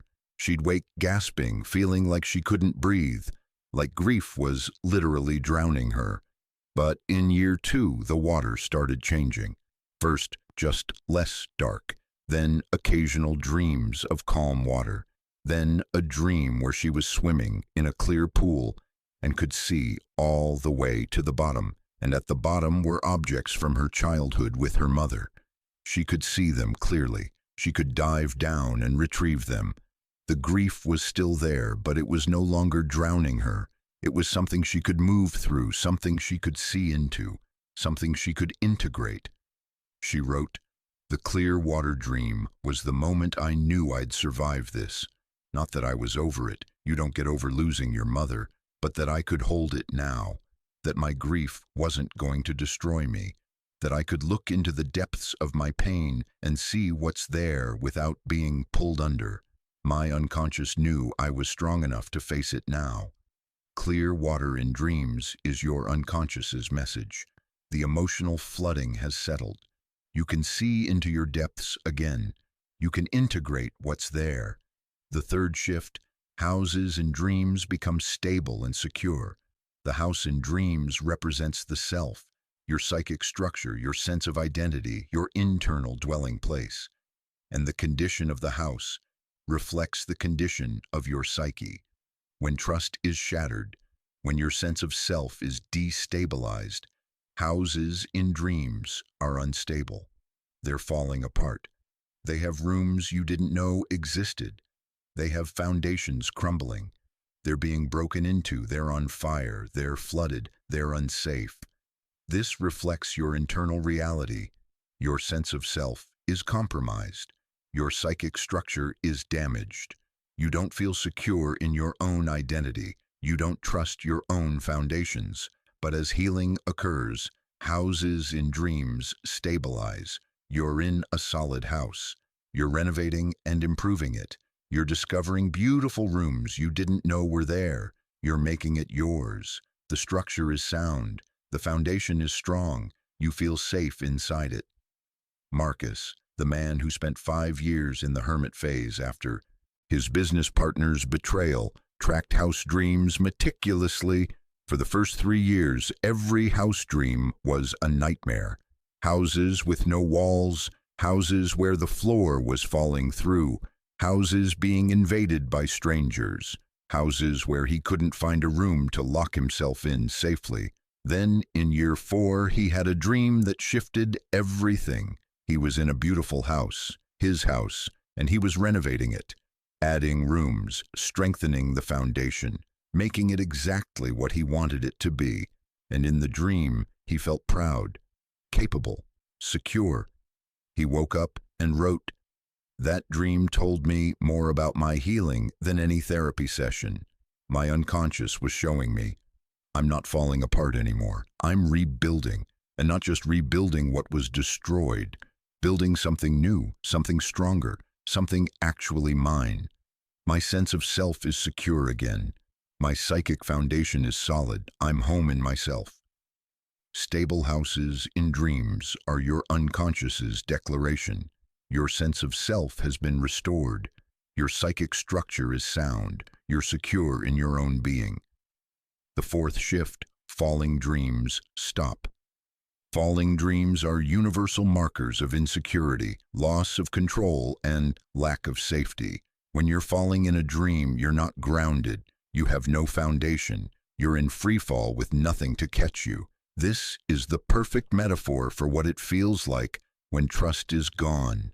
No ground beneath you, no sense of security, nothing to rely on. People in trauma report falling dreams constantly, falling off buildings, falling through floors, falling into voids, falling and waking up in panic just before impact.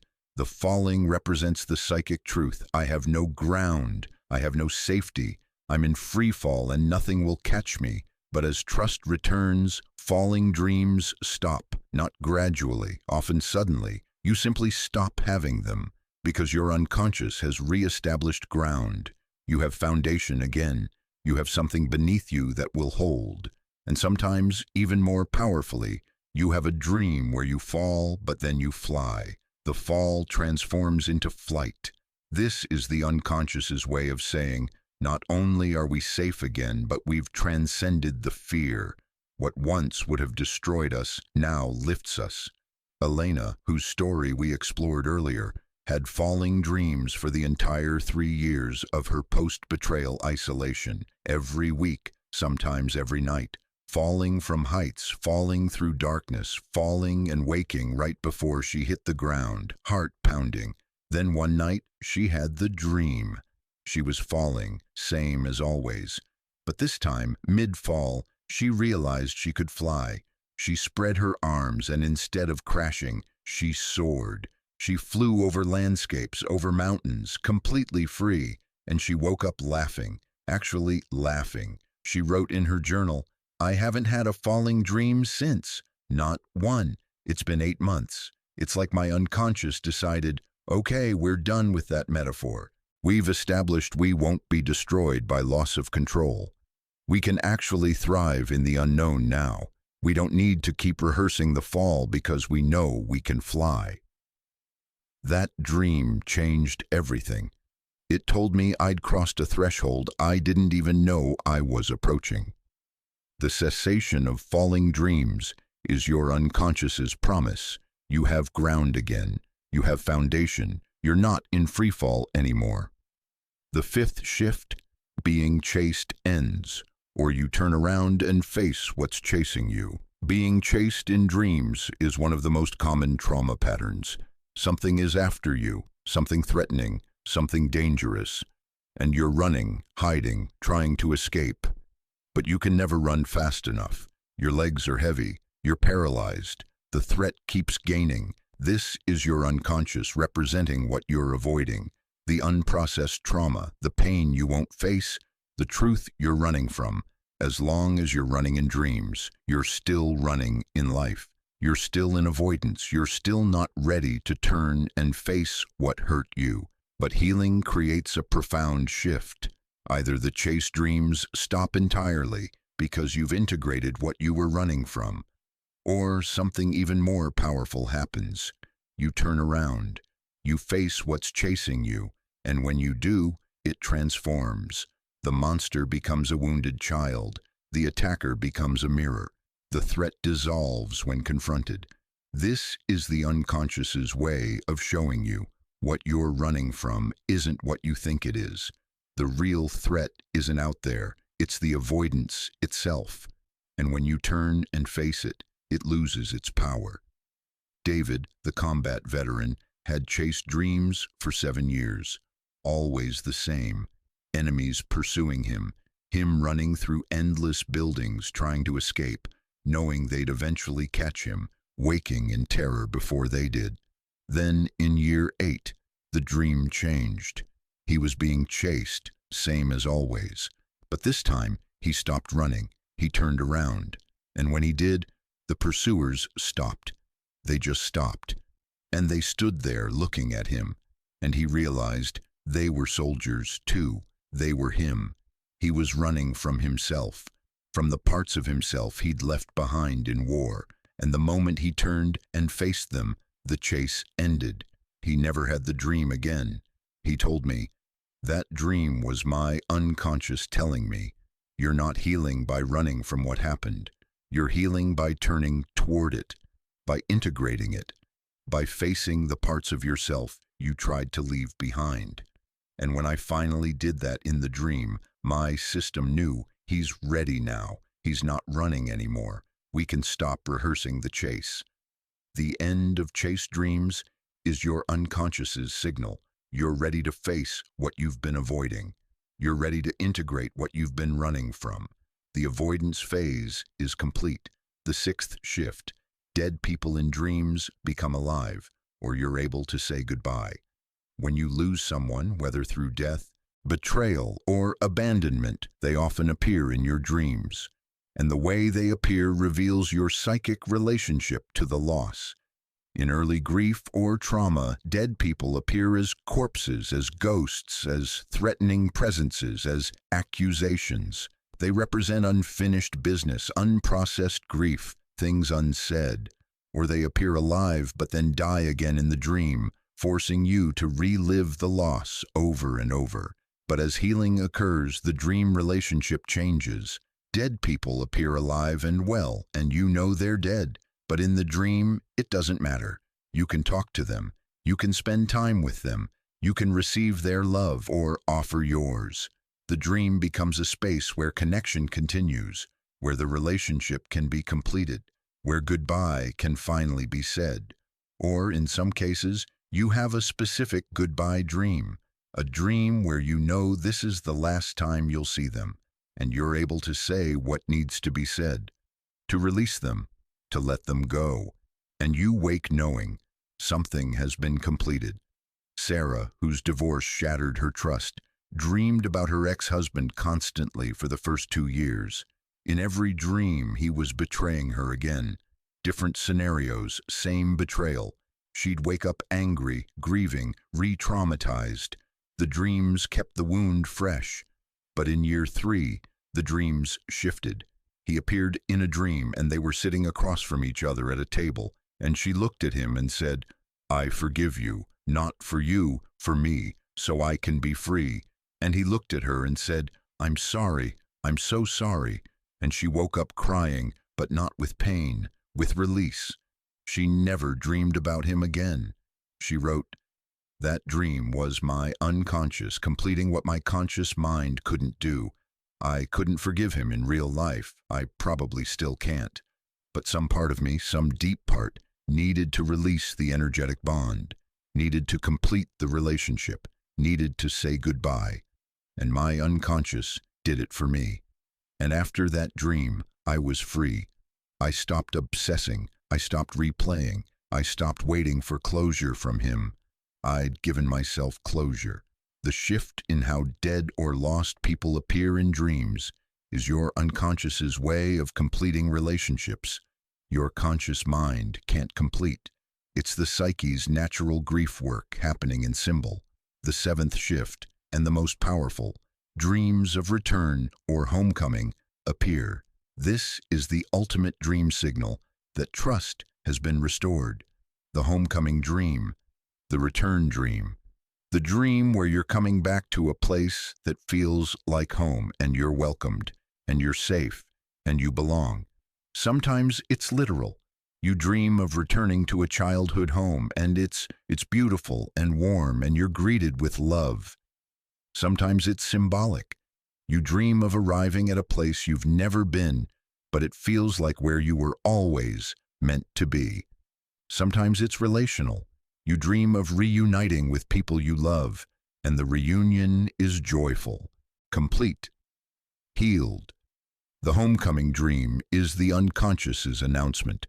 You're no longer in exile. You're no longer wandering. You're no longer searching. You've found your way back. Not to the place you left, to a new place. A place that can hold who you've become. A place that can hold your wholeness. Jung wrote extensively about the homecoming archetype.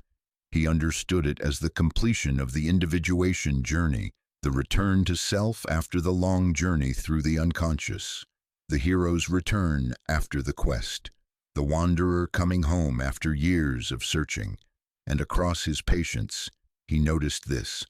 The homecoming dream appeared when deep healing was complete, when the psyche had integrated the wound, when trust had been restored, when the person was ready to rejoin life fully, no longer as the person they were before trauma, but as the person they became through it.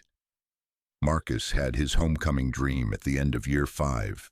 He was walking through a landscape he'd never seen but somehow knew. Rolling hills, golden light, a path that felt both familiar and new, and at the end of the path was a house. Not his childhood home, not any place he'd ever been, but he knew it was his house, his home. And when he walked in, there were people there. Not specific people from his life, just loving presences. And they welcomed him. And he sat down. And he felt, for the first time in 5 years, that he belonged somewhere. He woke up and knew. The hermit phase is over. It's time to return to the world. Not as the person I was, as the person I've become. My unconscious is telling me, you're ready. You've completed the journey. You can come home now. He moved back to a city within 3 months, started reconnecting with old friends and making new ones, began dating, started a new business, not because he forced it, because the homecoming dream told him it's time. The homecoming dream is your unconscious's final proclamation. The exile is over. The wandering is complete. You've found your way back to yourself, and you're ready to belong again. These 7 dream shifts, nightmares decreasing, water clearing, houses stabilizing, falling, stopping, chasing, ending, dead people appearing healed, and homecoming dreams arriving, are your unconscious's diagnostic report. They tell you where you are in the healing journey with more accuracy than your conscious thoughts ever could, because your conscious mind can lie. It can perform. It can convince itself of things that aren't true, but your unconscious cannot lie. It simply shows you the truth of your psychic state through the universal language of symbol. So here's what I want you to do. Start tracking your dreams. Keep a journal by your bed. Write down whatever you remember each morning. Don't interpret, don't analyze, just record. Then, after a month, look for patterns. Are nightmares decreasing? Is water becoming clearer? Are houses more stable? Has falling stopped? Has being chased ended? Have dead or lost people appeared in healed ways? Has anything resembling a homecoming dream occurred? If yes, even to one of these, your unconscious is ahead of your conscious mind. Your healing is further along than you think. Your trust is returning, even if you don't consciously feel it yet. Your nervous system has crossed thresholds you haven't acknowledged. And if not, if dreams are still dark, still chaotic, still full of nightmare, that's information too. It doesn't mean you're failing. It means your unconscious needs more time. Your psyche is still processing. The healing is happening, but it's not complete yet. Don't force it. Don't rush it. Trust the timing of your own depths. Jung wrote, "Who looks outside dreams. Who looks inside awakes." Your dreams are invitations to look inside, to see what your unconscious knows that your conscious mind hasn't accepted yet, to recognize the healing that's happening in the dark, to trust the wisdom of your own depths. Your dreams know before you do. They always have. They're trying to tell you you're safer than you think. You're more healed than you know. You're further along than you realize. Will you listen? Or will you keep dismissing the nighttime wisdom your unconscious is offering every time you sleep? The truth is in your dreams, and now you know how to read it. I'm about to tell you something that will sound absurd. One of the most reliable signs that you've healed from trauma, that trust has returned, that your nervous system has found safety again, is your ability to be bored, not depressed, not numb, bored, genuinely, peacefully, ordinarily bored. This sounds trivial. It sounds like the opposite of healing. We live in a culture that pathologizes boredom, treats it as something to be fixed, medicated, or distracted from. We're told that boredom means we're not living fully, not pursuing our purpose, not optimizing our potential. We're told that healthy people are never bored because they're too engaged, too passionate, too alive. But Carl Jung understood something that modern culture has forgotten. Boredom is a privilege, a biological privilege, a nervous system privilege, and it's one of the clearest markers that you've crossed from survival mode back into the capacity for ordinary life. Let me explain the neuroscience first. Then I'll show you why this matters. When you're in trauma, when your nervous system is in chronic threat response, when trust has collapsed, you cannot be bored. You are hypervigilant, always scanning, always monitoring, always anticipating the next danger. Your system is flooded with stress hormones, cortisol, adrenaline, that keep you wired, alert, prepared for threat. In this state, stillness is intolerable. Quiet is intolerable. The ordinary is intolerable. Because your nervous system is screaming, don't relax, don't let your guard down. The moment you stop scanning is the moment the next disaster strikes. Your system will not allow you to settle into the mundane because the mundane feels like dangerous vulnerability. So instead, you stay activated, you stay busy, you stay stimulated, not because you're passionate or engaged, because your nervous system cannot tolerate the lack of stimulation. Because without constant input, without constant distraction, you're left alone with the hypervigilance, with the anxiety, with the sense of impending doom. This is why trauma survivors often develop what looks like productivity addiction, or stimulation addiction, or intensity addiction. They work constantly, they scroll constantly, they need constant input, constant noise, constant engagement. Not because they're thriving, because they're fleeing. They're fleeing the intolerable experience of being alone with an unregulated nervous system. But here's what happens when healing occurs. Your nervous system shifts out of chronic threat response. The cortisol normalizes, the adrenaline settles. Your system completes its recalibration and determines, we're safe enough now. The threat has passed. We can afford to relax. We can afford to let our guard down. We can afford to just be. And when that happens, something remarkable becomes possible. Boredom. You can sit on your porch and watch birds and feel nothing urgent. You can have a slow Sunday morning with no agenda and not feel anxious. You can be in your living room with nothing to do and not immediately reach for your phone. You can tolerate stillness. You can tolerate quiet. You can tolerate the ordinary passing of time without drama, without crisis, without stimulation. This is what polyvagal theory calls the ventral vagal state, the state of social safety, rest, and connection. And it's only accessible when your nervous system genuinely feels safe, when there's no perceived threat, when hypervigilance can finally release. Boredom requires this state. You cannot be bored when you're in sympathetic activation, fight-flight, because your system is too wired. You cannot be bored when you're in dorsal vagal, freeze, shutdown, because you're too numb. Boredom only occurs in ventral vagal, in the state of peaceful, relaxed, ordinary aliveness that is the birthright of a regulated nervous system. So when boredom returns, when you find yourself capable of tolerating the mundane without anxiety, that's not a problem to be solved. That's a triumph.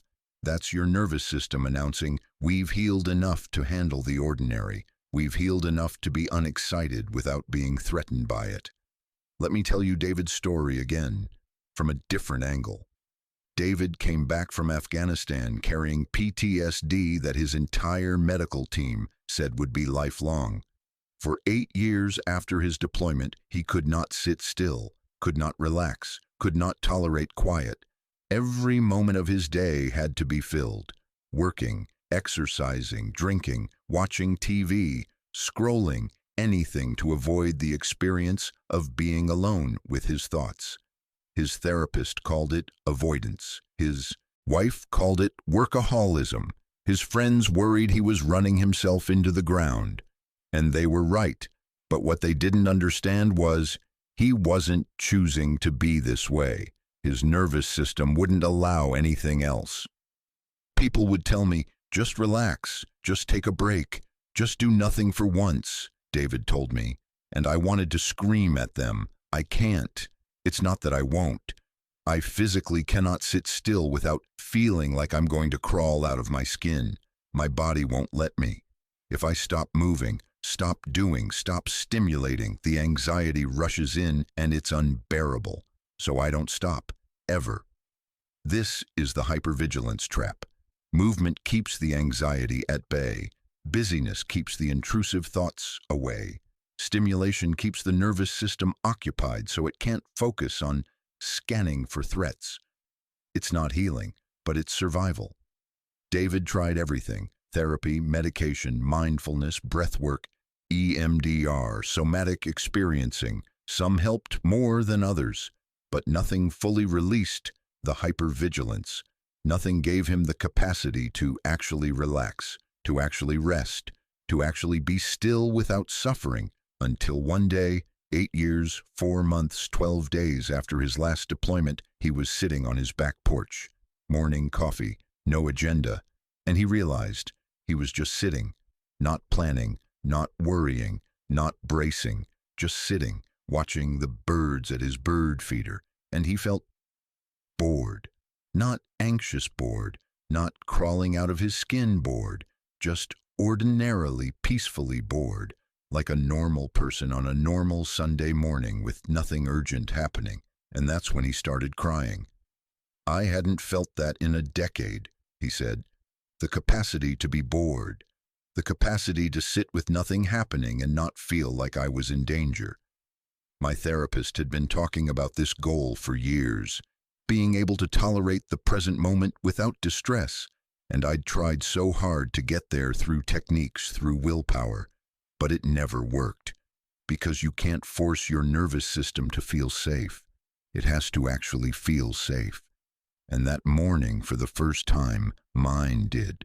I could be bored, which meant I could finally relax, which meant I was finally healing. That was 3 years ago. David still has trauma symptoms.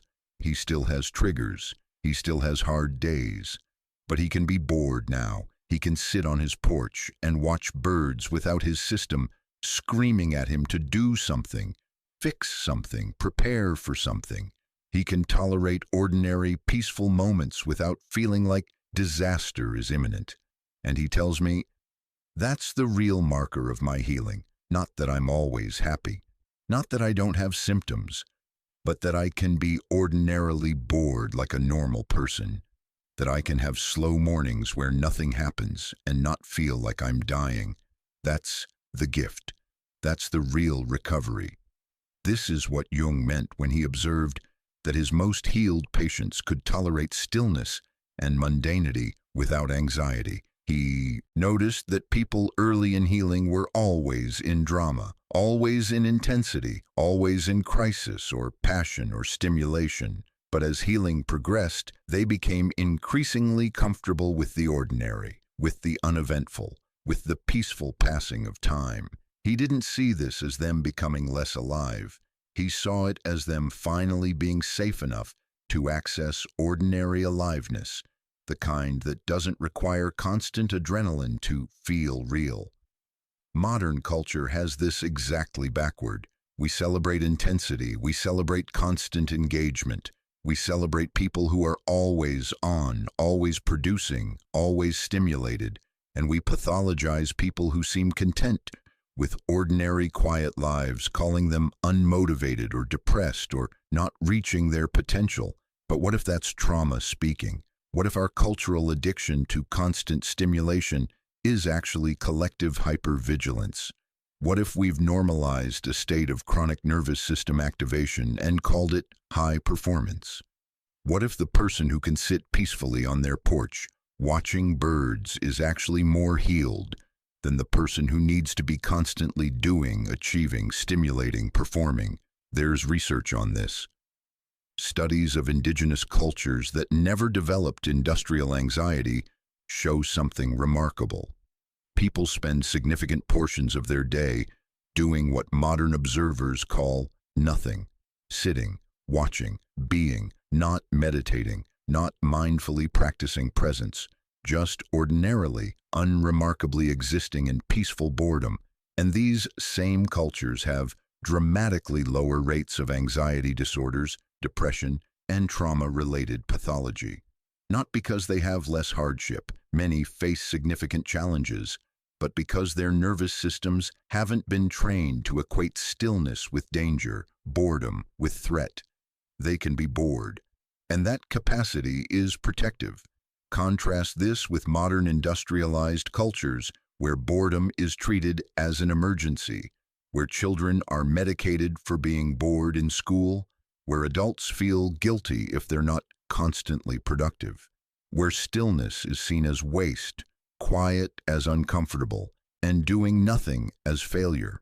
We've created a culture that makes nervous system regulation nearly impossible, and then we wonder why anxiety and trauma symptoms are epidemic.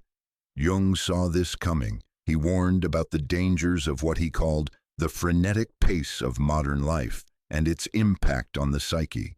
He advocated for what he called creative boredom, the capacity to be unstimulated and allow the unconscious to emerge, allow creativity to surface, allow the psyche to rest and regenerate. He knew that constant stimulation prevents depth, prevents integration, prevents the kind of psychological work that can only happen in quiet, unstructured time. He knew that the psyche needs boredom the way the body needs sleep. It's when restoration happens. So if you're someone who cannot tolerate boredom right now, who needs constant stimulation, who feels anxious the moment there's nothing to do, I'm not judging you. I'm telling you, your nervous system is still in protective mode, and that's okay. That's where you are. Don't add shame to survival. But also know, this will shift. As healing progresses, as safety accumulates, as your system completes its recalibration, boredom will become possible. Stillness will become bearable. The ordinary will become peaceful rather than threatening. And when that happens, don't dismiss it. Don't think, oh no, I'm getting boring, I'm losing my edge, I'm becoming complacent. Recognize it for what it is, your nervous system's announcement that you're finally safe enough to relax, that you're finally healed enough to access ordinary peace, that you're finally regulated enough to be bored without suffering. This is the privilege of the healed. This is the gift that trauma survivors spend years working toward. This is the marker that tells you you're on the other side now. So let me ask you, can you be bored without anxiety? Can you sit with nothing happening and not feel like you're in danger? Can you tolerate a slow Sunday morning without immediately filling it with activity or stimulation? If yes, celebrate that. That's not mediocrity. That's mastery. That's your nervous system operating exactly as it's meant to, cycling naturally between engagement and rest, between stimulation and stillness. If not yet, that's okay too. It doesn't mean you're failing. It means your system still needs more evidence of safety, more time, more healing, and that's not something you can rush. But know this, it will come. The capacity for boredom will return. And when it does, you'll recognize it not as loss of passion, but as arrival at peace. Not as becoming less alive, but as finally being safe enough to live ordinarily. Jung wrote, "The creation of something new is not accomplished by the intellect, but by the play instinct." And play, real play, requires the capacity to be unstimulated, to be unproductive, to be ordinarily, peacefully bored enough that spontaneity can emerge. Your boredom is not a problem, it's a permission. Permission to finally rest. Permission to finally relax. Permission to finally trust that the world is safe enough that you don't need to be vigilant every moment. Welcome to the peaceful mundanity of the healed. It's not glamorous, but it's real. And it's exactly where healing was always trying to bring you, home. To the ordinary, to the still, to the peacefully, beautifully boring present moment. You made it. There's a wound beneath the wound, a betrayal beneath the betrayal, and most people never talk about it because they don't have words for what happened. When someone gaslights you, when someone manipulates your reality, when someone makes you doubt your own perceptions until you can't trust what you see, hear, feel, or know, they don't just betray your trust in them, they destroy your trust in yourself. This is the deeper wound, the one that doesn't heal when the relationship ends, the one that persists long after you've left, long after you've processed, long after you understand intellectually what was done to you. Because now you can't trust your own judgment. Now you second-guess every perception. Now you question every gut feeling. Now you stand in your own experience and wonder, is this real? Am I making this up? Am I being too sensitive? Am I crazy? Carl Jung called this the collapse of psychic authority, the internal capacity to know what's true for you. And he understood that rebuilding this capacity is often harder, takes longer, and requires more courage than learning to trust others again. Because trusting others, you can test that externally. You can watch their behavior. You can gather evidence. You can make educated assessments. But trusting yourself? That's an inside job. And when the inside has been colonized by someone else's version of reality, when your own perceptions have been systematically undermined, when you've been trained to doubt your own knowing, how do you find your way back to internal authority? This is the question Rachel asked me when she finally left. Rachel had been married for 12 years to a man who, on the surface, seemed successful, charming, intelligent. Everyone loved him. Her family adored him. Friends thought they were the perfect couple. And for most of those 12 years, Rachel thought so too. But something was always slightly wrong. Conversations would end with her apologizing for things she couldn't remember doing. Arguments would conclude with her realizing she'd misunderstood what he said, even though she could have sworn he said something different. Events would be rewritten. That's not what happened. You're remembering it wrong. Her feelings would be reinterpreted. You're not actually upset about that. You're upset because you had a bad day at work. And the most insidious part? He was often right about some small detail, which made her think, maybe I am misremembering. Maybe my perceptions are unreliable. Maybe I'm the problem. This is gaslighting, the systematic undermining of someone's reality until they can no longer trust their own perceptions. And it's one of the most devastating forms of psychological abuse, because it doesn't just hurt you, it makes you hurt yourself. It turns you against your own knowing. By the time Rachel left, she couldn't make a decision without consulting 3 people. She couldn't trust a gut feeling without external validation. She couldn't say, "This is what happened," without immediately doubting whether it actually happened that way. She'd been so thoroughly trained to distrust her own perceptions that even alone, even free of him, his voice was still in her head. "Are you sure? Did that really happen? Are you being too sensitive?" She came to me asking, "How do I learn to trust myself again? How do I know what's real?" And I told her what Jung would have told her: you don't learn to trust yourself through thinking, you learn it through practice, through small acts of perception that you claim and defend, even when others disagree, through building a track record of your own accuracy, through discovering slowly and painfully that your perceptions are actually more reliable than you've been taught to believe. This is the perception reclamation process.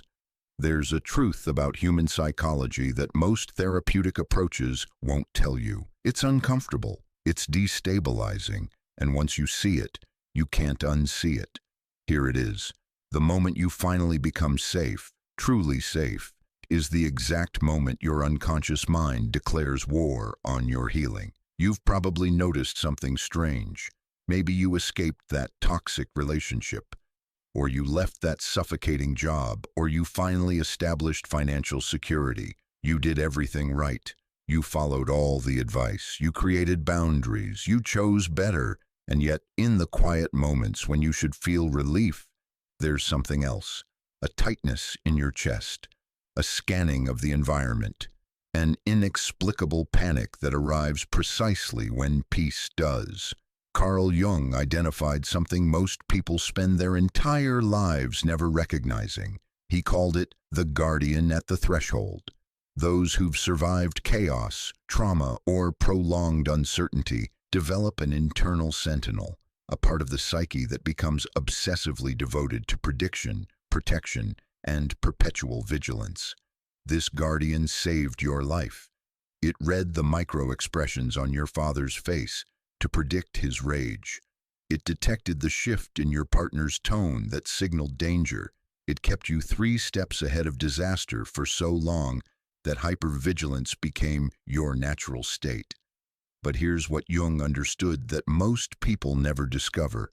When external threat finally disappears, this guardian doesn't retire. It doesn't celebrate. It panics. Because safety, to a psyche organized entirely around survival, feels like death. The guardian's identity, its purpose, its entire reason for existence depends on the presence of danger. Remove the danger, and the guardian must either dissolve or manufacture new threats to justify its continued existence. This is why healing is so much harder than surviving. Survival gives you clarity, purpose, and a clearly defined enemy. Safety gives you ambiguity, vulnerability, and the terrifying question, who am I when I'm not in danger? Your unconscious would rather return to familiar suffering than face that question, and it will sabotage your peace to avoid it. If you've ever felt strangely uncomfortable in calm moments, strangely alive during crisis, or found yourself creating problems when none existed, you've met your guardian, and this video will teach you how to recognize when life is finally safe, even when your psyche insists it isn't. Jung wrote, "Until you make the unconscious conscious, it will direct your life, and you will call it fate." Most people interpret this as poetic wisdom, but Jung meant it literally. There are agreements you've made with yourself that you don't remember making, contracts signed in your unconscious that govern your behavior, your relationships, and your sense of identity, and you've been following their terms for years without knowing they exist. The most dangerous of these is what I call the unconscious contract with chaos. It works like this. At some point in your development, usually during childhood or early trauma, your psyche made a calculation. It observed that danger was constant, that peace was temporary, and that survival required total vigilance. So it built an identity structure, what Jung called a complex, entirely around defensive prediction. Think of it this way. Your body became a fortress. Your mind became a surveillance system. Your personality became a strategic defense operation. Every behavior, every relationship choice, every emotional response was organized around one central question: how do I survive this? And for years, maybe decades, this system worked. It kept you alive. It kept you functional. It gave you a sense of control in an uncontrollable world. But here's the problem. A fortress doesn't have an off switch. A surveillance system doesn't know how to stop scanning. A strategic defense operation doesn't retire just because the war ends. Your psyche built an entire architecture of selfhood around threat response, and that architecture doesn't know how to dismantle itself. This is what Jung meant by complexes. They're autonomous. They operate independently of your conscious will. The protective complex that formed during trauma doesn't care that the trauma ended. It doesn't track objective reality. It tracks internal pattern recognition. And every similarity to the past, no matter how superficial, triggers the same defensive protocols that once kept you safe. So you sign the unconscious contract. The terms are simple. I will never be caught off guard again. I will never be vulnerable again. I will sacrifice peace, intimacy, spontaneity, and joy if those things require me to lower my defenses. You don't remember signing it, but you've been living by its terms ever since. And the cost of that contract is this: you don't know who you are without the threat. Your identity became fused with survival mode. Take away the danger and you face a terrifying void, the unknown territory of a self that was never allowed to form. The people who struggle most with healing aren't the ones still in danger. They're the ones who've escaped it and don't know how to exist outside the fortress they built. Let me tell you about Sarah. She was 34 when she came to understand what we're discussing. For 7 years, she'd been in a relationship with a man whose moods were a weather system she learned to predict with meteorological precision. The slight tension in his jaw meant a storm was coming. The tone shift meant she had 30 seconds to diffuse or defend. She became a master of reading invisible signals, of making herself small, of strategic silence and strategic speech. When she finally left, everyone celebrated. Her friends said, "You're free." Her therapist said, "You're safe now." She built a new life. She dated a man named Marcus who was kind, stable, emotionally available, everything the books said she should want. She built a career she was proud of. She had her own apartment, her own money, her own choices. But here's what nobody understood. Sarah couldn't eat dinner with Marcus without scanning his face for micro-expressions of displeasure. She couldn't accept his compliments without feeling a visceral wrongness, as if praise was a setup for future punishment. When he said, "I love you," her body went rigid. When weekends arrived with no plans, no obligations, no crises to solve, she felt a rising panic that had no name.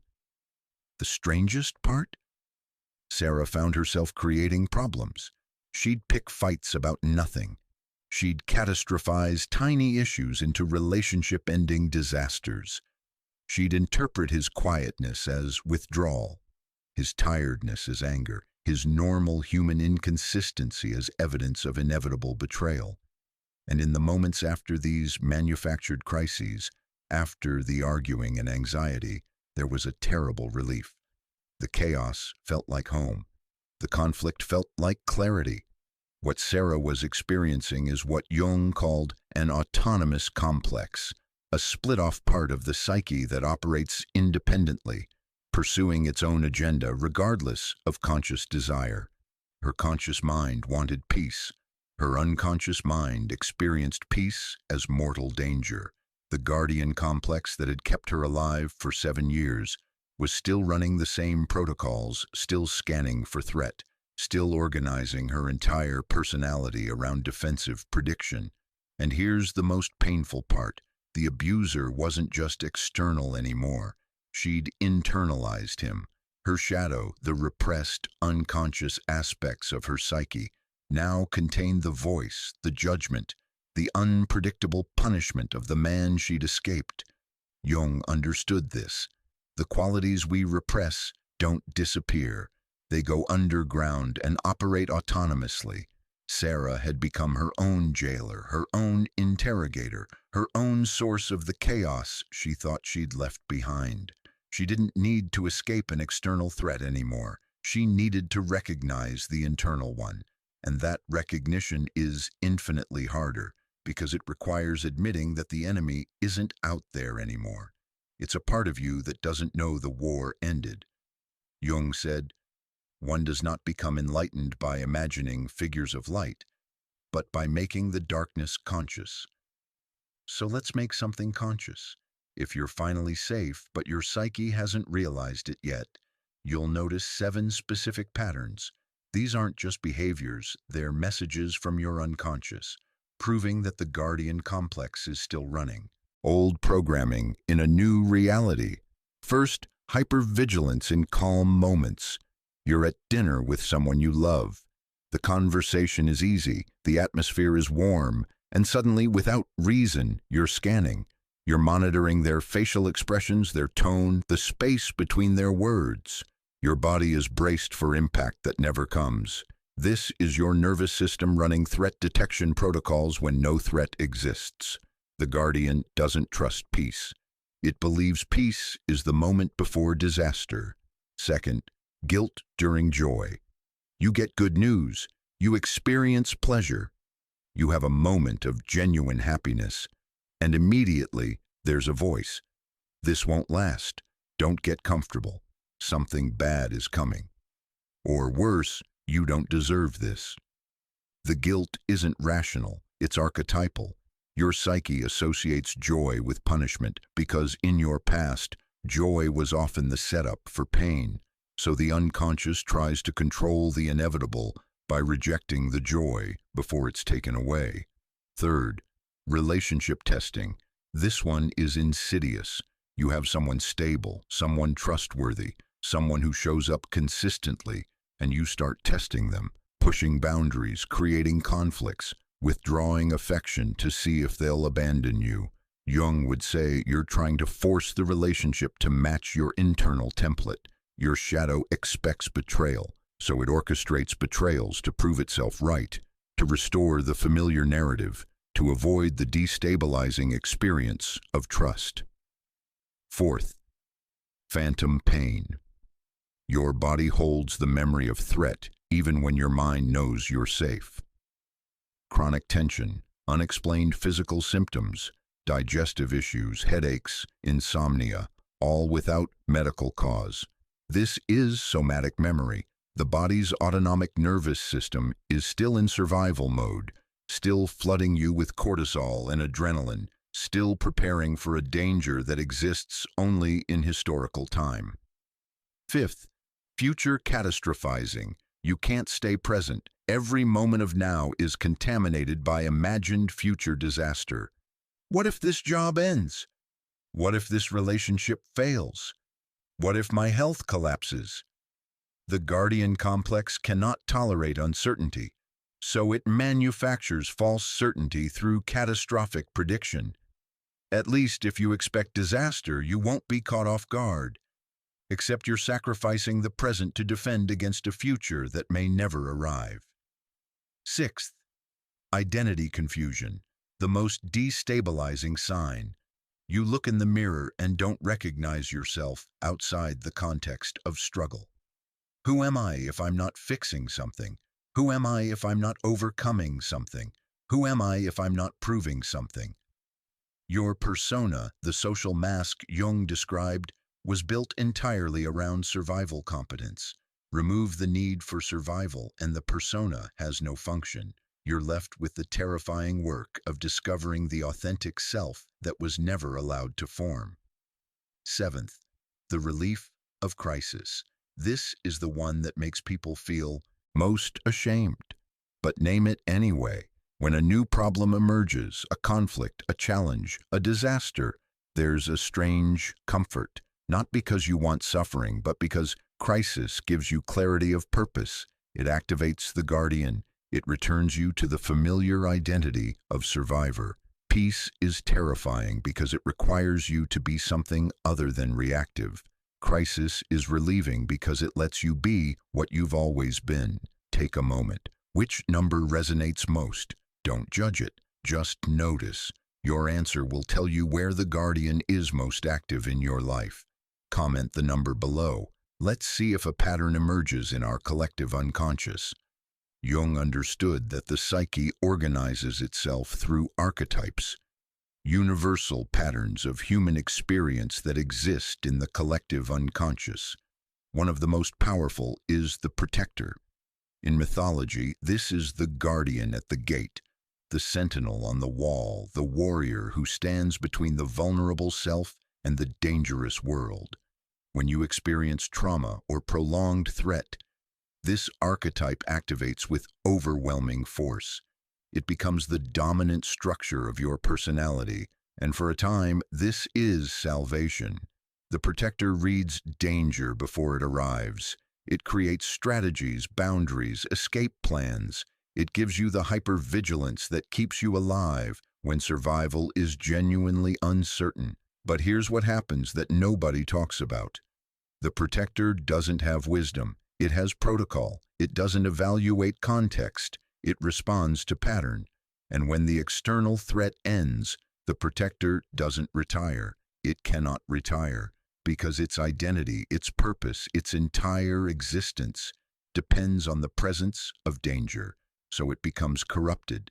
The guardian becomes a prison warden. The protector becomes a jailer. The part of you that once kept you safe now keeps you trapped. It polices your joy. It sabotages your vulnerability. It manufactures new threats to justify its continued vigilance. And you, consciously, have no idea this is happening because the guardian operates from the unconscious. It doesn't speak in words. It speaks in sensations, in compulsions, in the inexplicable certainty that something is wrong, even when everything is objectively safe. Jung wrote, "Until you make the unconscious conscious, it will direct your life and you will call it fate." This is what he meant. The guardian complex directs your choices, your relationships, your emotional responses, and you experience it as fate, as personality, as just who I am. You say, "I'm just cautious, I'm just realistic, I'm just protecting myself." But underneath those statements is an autonomous complex that's running a program designed for a reality that no longer exists. The guardian operates through body memory, not cognitive understanding. Your nervous system was wired during threat. It learned that relaxation equals danger, that vulnerability equals annihilation, that trust equals inevitable betrayal. And those somatic lessons don't update just because your circumstances change. Your body is still living in the past, still braced for impact, still organized around a threat that ended years ago. The work, then, isn't to destroy the guardian. It's to recognize it, to speak to it, to thank it for the years it kept you alive, and then to consciously negotiate a new relationship with it. Because the guardian was never the enemy. It was a survival strategy that exceeded its mandate. And until you make it conscious, it will continue to protect you from the very life you're trying to build.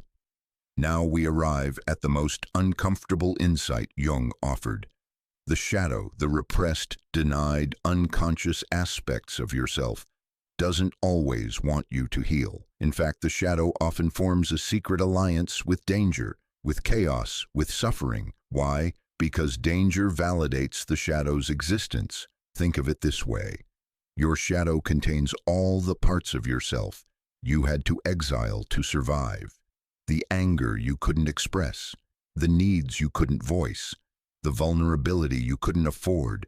During trauma, these parts went underground. They were too dangerous to acknowledge. So you built a persona, a socially acceptable mask, and everything that didn't fit the mask got pushed into shadow. But here's what happens. The shadow doesn't disappear. It festers, it gains power, and it secretly benefits from your continued suffering. Jung called these secondary gains, unconscious advantages that come from remaining in survival mode. What are they? First, identity certainty. When you're in survival mode, you know exactly who you are.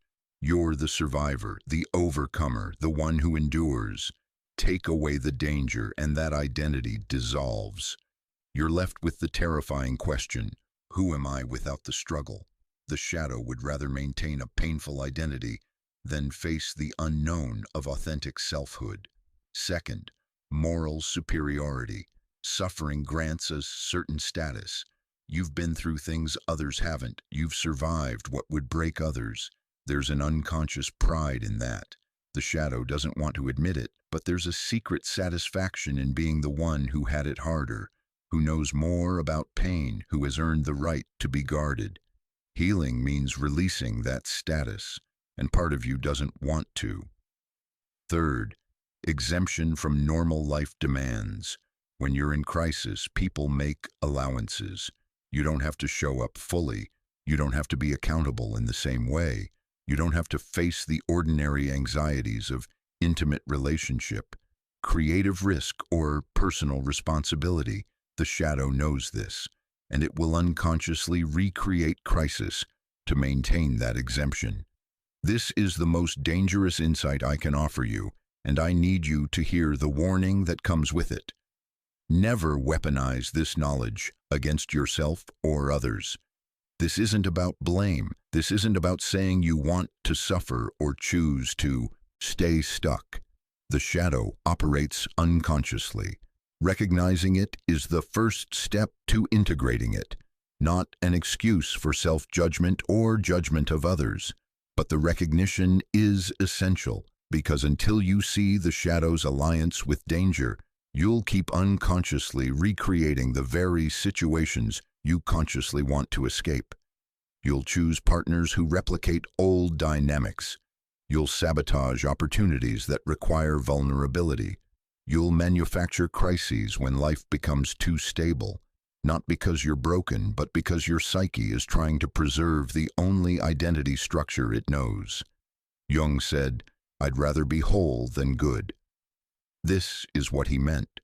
Wholeness requires acknowledging the parts of yourself that don't want to heal, that benefit from suffering, that resist peace. Only by making those parts conscious can you stop being controlled by them. Only by facing your shadow's secret alliance with danger can you finally choose safety. Let me tell you about David. He was a veteran. 2 tours in Afghanistan, decorated for valor, trained to operate under extreme threat with precision and control. When he came home, everyone thanked him for his service. They said, "You're safe now. You made it." He got a job. He started dating. He tried to build the civilian life he'd been promised as a reward for his sacrifice. But David couldn't sleep. He'd lie awake scanning the dark for movement that wasn't there. He'd walk into restaurants and immediately map exit routes, sight lines, potential threats. When his girlfriend touched him unexpectedly, his body would jolt with adrenaline. He'd snap at colleagues over minor issues, then feel ashamed for hours afterward. The hypervigilance that kept him alive in combat was destroying his life in peacetime. What David was experiencing is what Jung called the failure of individuation, the inability to integrate opposing aspects of self into a unified whole. David had a warrior identity that was highly functional in war, but that identity couldn't coexist with the vulnerable, intimate, relaxed civilian self that peace required. The warrior and the civilian were split, autonomous, incompatible, and the warrior was winning. His breakthrough came when he stopped trying to eliminate the warrior and started trying to understand it. Through somatic therapy and Jungian shadow work, David learned to speak to the hypervigilant part of himself. He personified it, gave it a voice, asked it questions. What are you protecting me from? What do you need from me? What are you afraid will happen if you rest? And the answers that emerged were devastating in their simplicity. The warrior was afraid that rest meant death, that vulnerability meant betrayal, that peace was just the calm before the next attack. The warrior believed that the only reason David survived was eternal vigilance, and to relax that vigilance, even for a moment, was to dishonor the men who didn't make it home. David had to do something excruciating. He had to thank the warrior for keeping him alive, and then consciously choose to negotiate new terms. He practiced what Jung called active imagination, a dialogue between conscious ego and unconscious complex. He'd sit in meditation and speak directly to the warrior part of himself. I honor what you did for me. I'm alive because of you, but the war is over. I need you to trust me now. I need you to let me practice peace.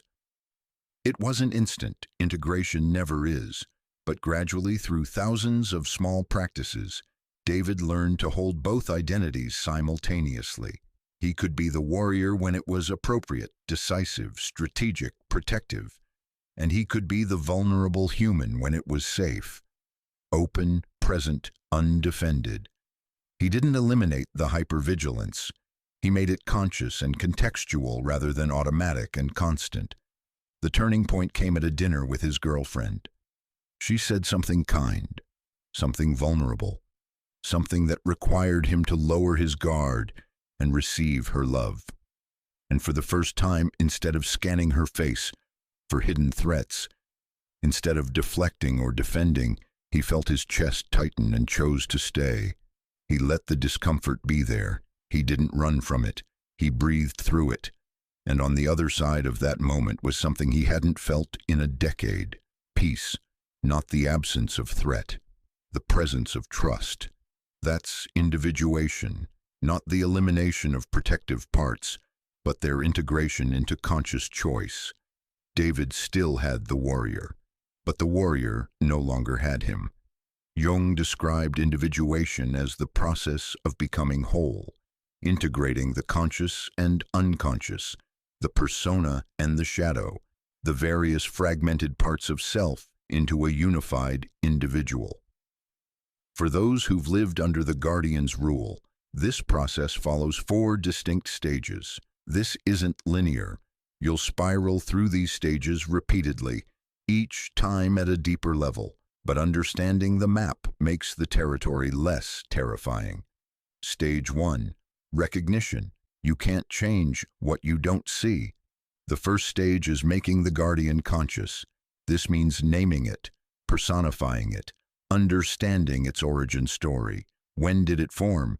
What threat was it designed to protect you from? What behaviors does it control? This stage requires ruthless honesty. You have to acknowledge the ways you've been unconsciously sabotaging your own peace, recreating familiar danger, choosing people and situations that validate your defensive strategies. Try this practice. Write a letter to your guardian. Thank it. List every way it kept you safe. Give it credit for your survival. This isn't metaphorical. Speak to it as a real part of yourself that has agency, intelligence, and intention.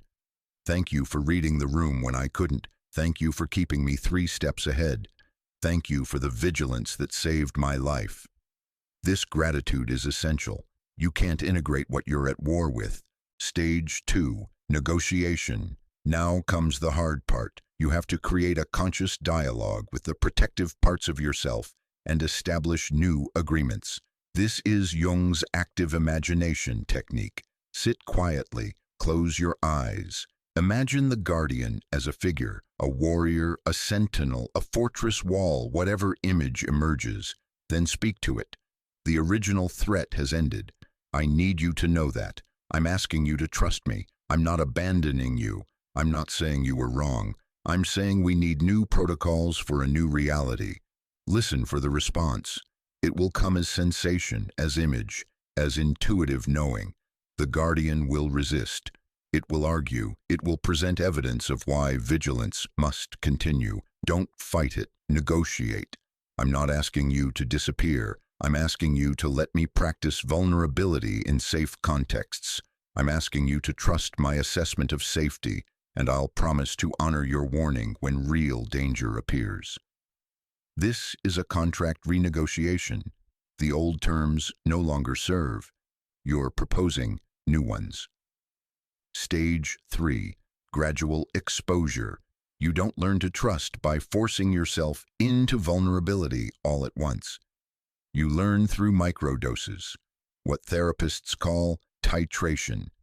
This means deliberately choosing small moments of undefended presence and surviving them. Hold eye contact 3 seconds longer than comfortable. Accept a compliment without deflecting. Share a vulnerable truth and notice that the world doesn't end. Jung would say you're building new somatic evidence. Your body learned that vulnerability equals danger. Now your body needs to learn that vulnerability in the right contexts equals connection. Each successful exposure rewires the nervous system slightly. The guardian observes, we were undefended and survived. We showed need and weren't punished. We trusted and weren't betrayed. Slowly, pattern by pattern, the body updates its threat assessment protocols. Create a hierarchy. Start with the lowest risk vulnerability you can imagine. Practice it until your nervous system integrates it. Then move to the next level. This isn't about being fearless. It's about being willing to feel fear and choosing trust anyway. The courage isn't in the absence of the guardian. It's in the conscious choice to act despite the guardian's protests. Stage 4. Integration. This is the goal Jung pointed toward his entire life, a self that includes both vigilance and trust as conscious choices rather than unconscious compulsions.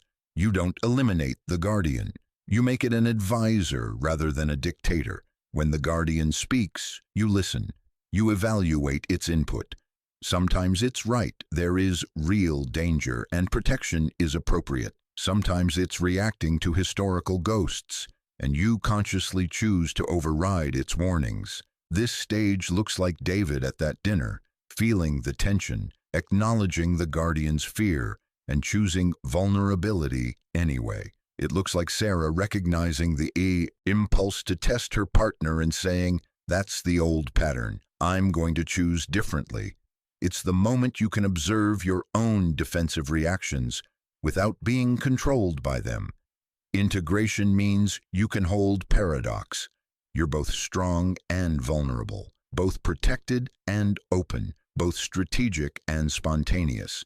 You're not at war with parts of yourself anymore.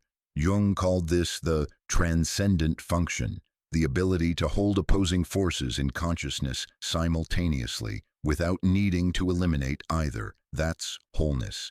That's what it means to be fully human. Where are you in this process right now? Stage 1, just beginning to see the guardian. Stage 3, practicing vulnerability in small doses. Be honest with yourself. There's no shame in any stage. This is the work of a lifetime. But naming where you are gives you direction for where you're going. Now we pivot. Everything you've learned about your own resistance to safety, your own guardian complex, your own unconscious contract with chaos, it's a mirror. And that mirror reflects everyone you've ever judged, everyone you've ever misunderstood, everyone who's ever frustrated you with their apparent self-sabotage. Jung wrote, "Everything that irritates us about others can lead us to an understanding of ourselves." But the inverse is also true. Everything you understand about yourself becomes a window into others. That friend who always chooses toxic partners, she's living under the same unconscious contract you just recognized in yourself. That colleague who can't accept success and always finds a way to undermine it, he has a guardian complex that can't tolerate peace. That family member who seems addicted to drama, Their shadow has a secret alliance with chaos that they haven't made conscious yet. This recognition transforms everything. Suddenly, the behaviors you judged as weakness or stupidity or moral failing, you see them as unconscious patterns, the same patterns you've been running. The person who rejects your help isn't being stubborn. Their guardian doesn't trust vulnerability. The person who keeps returning to abusive situations isn't being foolish. Their shadow's identity is fused with survival, and safety feels like annihilation of self. You stop seeing people as choosing their suffering and start seeing them as unconscious. And that distinction changes how you show up in the world. You become less judgmental and more compassionate, not because you're being morally superior, but because you recognize the invisible forces, the complexes, the shadows, the autonomous guardians that govern behavior without conscious awareness. But here's the deeper mirror. Everything you've projected onto others, the criticism, the judgment, the certainty that they're doing it wrong, that's your shadow speaking. Jung understood that we project our unconscious material onto others and then react to our own disowned parts. The person whose chaos irritates you, you're seeing the chaotic parts of yourself you've repressed. The person whose defensiveness triggers you, you're confronting your own defended heart that you haven't acknowledged. So this entire teaching becomes recursive. The work you do on yourself doesn't just heal you, it changes how you see every other human. And that change in perception is the beginning of collective transformation. Because when enough people stop operating from unconscious projection and start operating from conscious integration, the entire fabric of human interaction shifts. Judgment becomes curiosity, criticism becomes compassion, conflict becomes an opportunity for mutual recognition. You look at the world differently now. You see the guardians in every defensive posture, the shadows in every repeated pattern, the unconscious contracts in every self-sabotaging choice. And instead of feeling superior to that unconsciousness, you feel connected to it. Because you've been there, you are there. And the only difference between you and them is that you've chosen to make it conscious. That's the gift of this work. Not just personal healing, but a complete reorientation to human behavior. You stop asking, why are they doing this to themselves? And start asking, what are they protecting themselves from? And that question opens doors that judgment always keeps locked. I need to tell you something I rarely share, because if I'm asking you to face your unconscious patterns, I owe you the transparency of facing mine. 3 years ago, I was in a relationship that was, by all objective measures, healthy. She was kind, consistent, emotionally available. Everything was calm, and I became unbearable. I picked fights about nothing. I interpreted her normal human tiredness as withdrawal. I tested her constantly, pushing boundaries, creating conflicts, withdrawing affection to see if she'd chase. I told myself I was protecting myself, that I was being realistic, that I was just seeing red flags others would miss. But in a moment of brutal honesty, I recognized what I was doing. I was manufacturing danger because safety felt like suffocation. My guardian complex couldn't tolerate peace. It experienced her stability as a threat, because if she was stable, I had to be vulnerable. If she wasn't going to hurt me, I had to let her see me. And that felt more dangerous than any external threat ever had. I sat with that recognition for weeks. I saw the pattern repeat backward through my entire history. Every relationship I'd sabotaged, every opportunity I'd undermined, every moment of peace I'd contaminated with manufactured crisis. And I understood.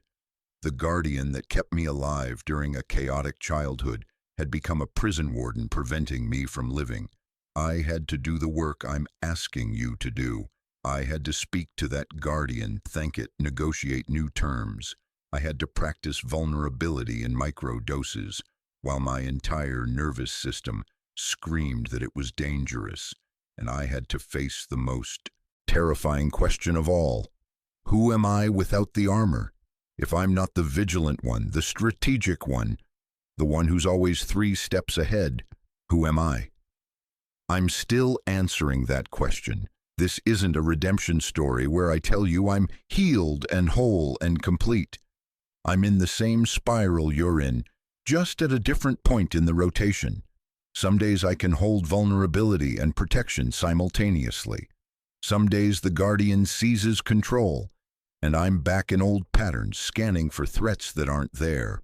But here's what changed. I can see it now. I can recognize the guardian's voice as distinct from my authentic voice. I can feel the impulse to test, to defend, to retreat, and I can choose differently, not always, but increasingly. And that's the work, not perfection, not elimination of protective parts, just consciousness, just choice. I'm not teaching you from above. I'm speaking from beside you in this work. And if you're in the middle of recognizing your own patterns, feeling shame or frustration or fear, I want you to know that's not failure. That's the beginning. The moment you see the unconscious pattern is the moment it loses its total control over you. We're in this together, not as teacher and student, but as people trying to become conscious in a world that rewards unconsciousness. And that shared struggle is the foundation of everything real. Jung spent his life studying what he called the collective unconscious, the inherited layer of the psyche that exists beyond individual experience, containing the archetypal patterns and primal images shared by all humanity. He understood that personal psychology is never just personal, it's embedded in ancestral patterns, cultural complexes, and intergenerational transmission of trauma. This means your healing is never just yours. When you make your unconscious patterns conscious, when you integrate your shadow, when you renegotiate your contract with chaos, you're not just transforming yourself. You're breaking chains that have bound your ancestors and will liberate your descendants. Think of it this way. Your grandmother survived something that required her to build a fortress around her heart. She never had the language, the resources, or the cultural permission to make that guardian conscious. So she passed it to your mother. Your mother lived under the same defensive protocols, never knowing they were inherited, never questioning their necessity, and she passed them to you. This is intergenerational trauma, the transmission of unconscious survival strategies from one generation to the next. But here's the profound part. You can be the one who breaks the cycle. When you recognize the guardian complex in yourself and make it conscious, you're not just healing your own psyche, you're healing backward into your ancestry and forward into your lineage. Your children won't inherit the same unconscious contract. Your grandchildren won't carry the same defensive strategies. The work you do in your individual psyche ripples out through time in ways you'll never fully witness. Jung believed that every individual who integrates their shadow contributes to the evolution of collective consciousness. Think of humanity's unconscious as an ocean we all swim in. When you make your personal unconscious conscious, you're not just clarifying your own water, you're shifting the composition of the entire ocean. The patterns you integrate, the shadows you face, the complexes you illuminate, all of this becomes available to the collective in ways that transcend explanation. This is why Jung said, as far as we can discern, the sole purpose of human existence is to kindle a light in the darkness of mere being. Your individual work of consciousness isn't self-indulgent, it's sacred responsibility, because a world full of unconscious people operating from autonomous complexes creates the conditions for collective disaster, war, oppression, environmental destruction, all rooted in projected shadows and unintegrated trauma. But a world where individuals choose consciousness creates different possibilities. Authentic connection instead of defended isolation, creative flourishing instead of survival mode stagnation, genuine peace instead of negotiated truces between equally defended parties. Your personal healing is a vote for that world. Your individual integration is a contribution to humanity's evolution. So when you feel discouraged, when the work feels too hard, when you wonder if it matters, remember this: your healing is not just for you. It's for everyone your life touches, everyone who witnesses your willingness to face your shadow, everyone who benefits from your decreased projection, your increased presence, your conscious choice rather than unconscious reaction. And it's for everyone who comes after you, who inherits a slightly lighter burden because you were willing to carry yours into consciousness. This is the true meaning of individuation, not self-improvement, not personal achievement, but becoming conscious enough, integrated enough, whole enough that you stop contributing to collective suffering and start contributing to collective awakening. One person at a time, one choice at a time, one moment of facing the guardian instead of being controlled by it.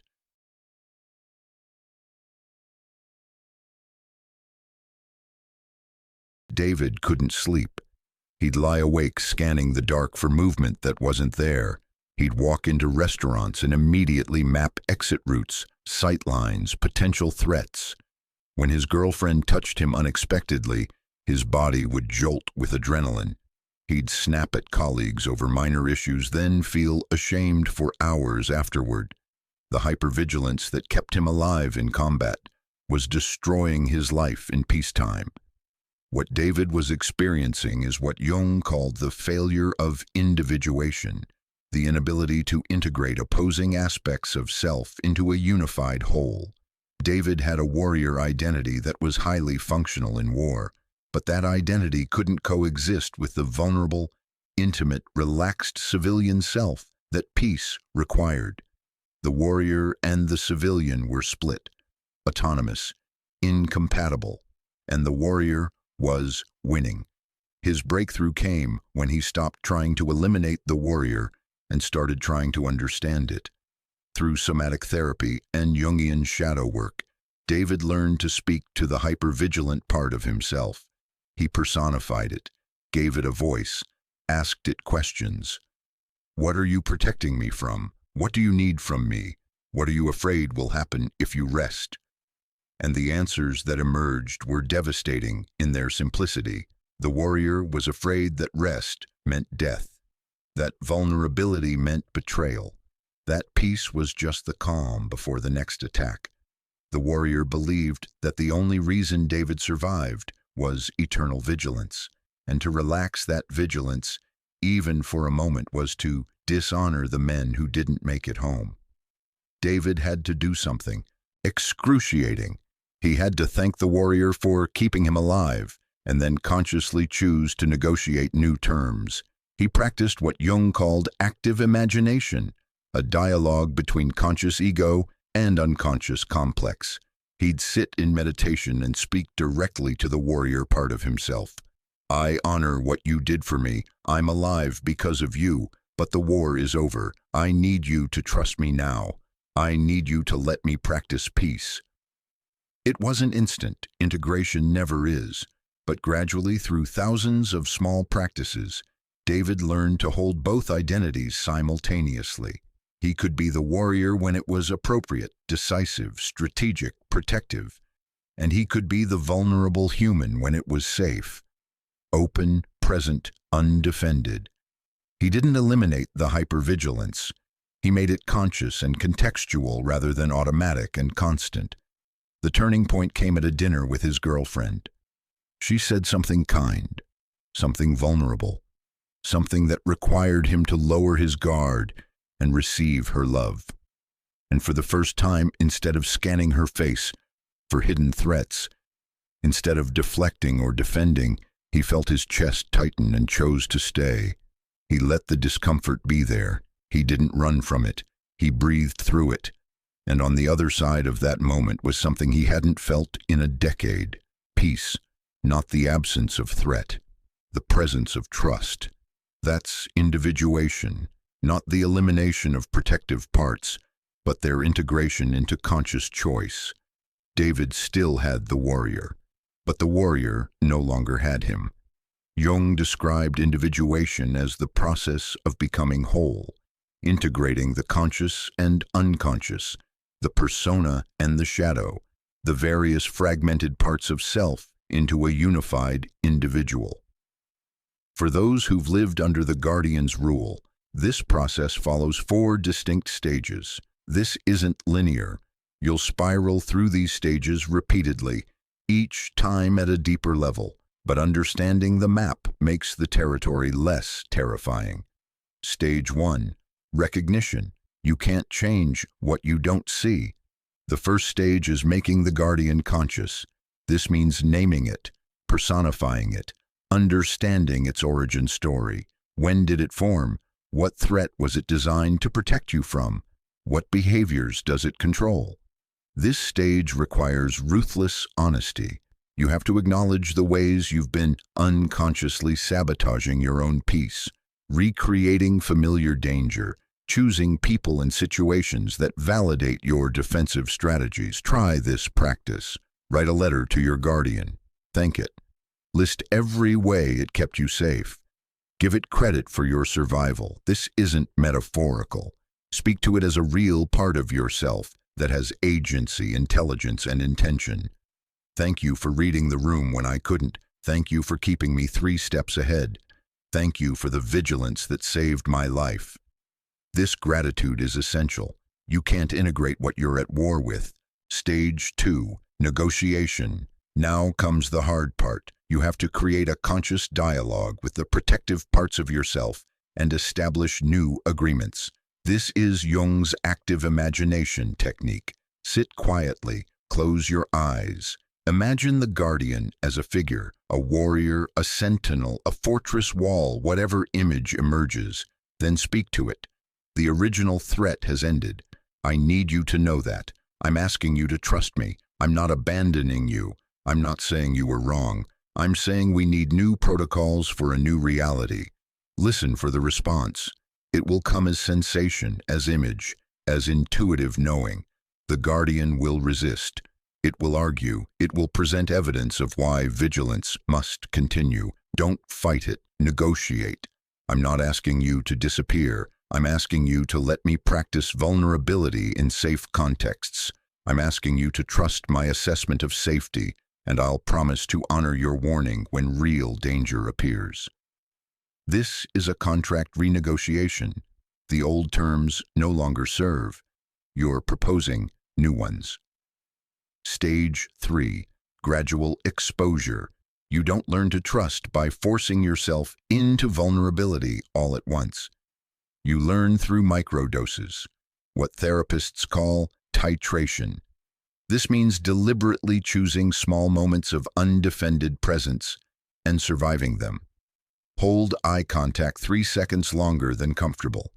Accept a compliment without deflecting. Share a vulnerable truth and notice that the world doesn't end. Jung would say you're building new somatic evidence. Your body learned that vulnerability equals danger. Now your body needs to learn that vulnerability in the right contexts equals connection. Each successful exposure rewires the nervous system slightly. The guardian observes, we were undefended and survived. We showed need and weren't punished. We trusted and weren't betrayed. Slowly, pattern by pattern, the body updates its threat assessment protocols. Create a hierarchy. Start with the lowest risk vulnerability you can imagine. Practice it until your nervous system integrates it. Then move to the next level. This isn't about being fearless. It's about being willing to feel fear and choosing trust anyway. The courage isn't in the absence of the guardian. It's in the conscious choice to act despite the guardian's protests. Stage 4. Integration. This is the goal Jung pointed toward his entire life, a self that includes both vigilance and trust as conscious choices rather than unconscious compulsions. You don't eliminate the guardian. You make it an advisor rather than a dictator. When the guardian speaks, you listen. You evaluate its input.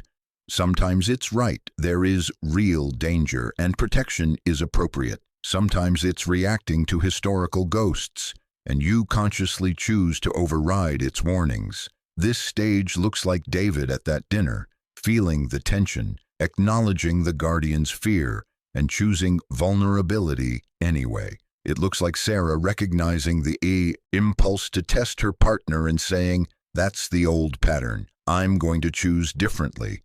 It's the moment you can observe your own defensive reactions without being controlled by them. Integration means you can hold paradox. You're both strong and vulnerable, both protected and open, both strategic and spontaneous. You're not at war with parts of yourself anymore. Jung called this the transcendent function, the ability to hold opposing forces in consciousness simultaneously without needing to eliminate either. That's wholeness. That's what it means to be fully human.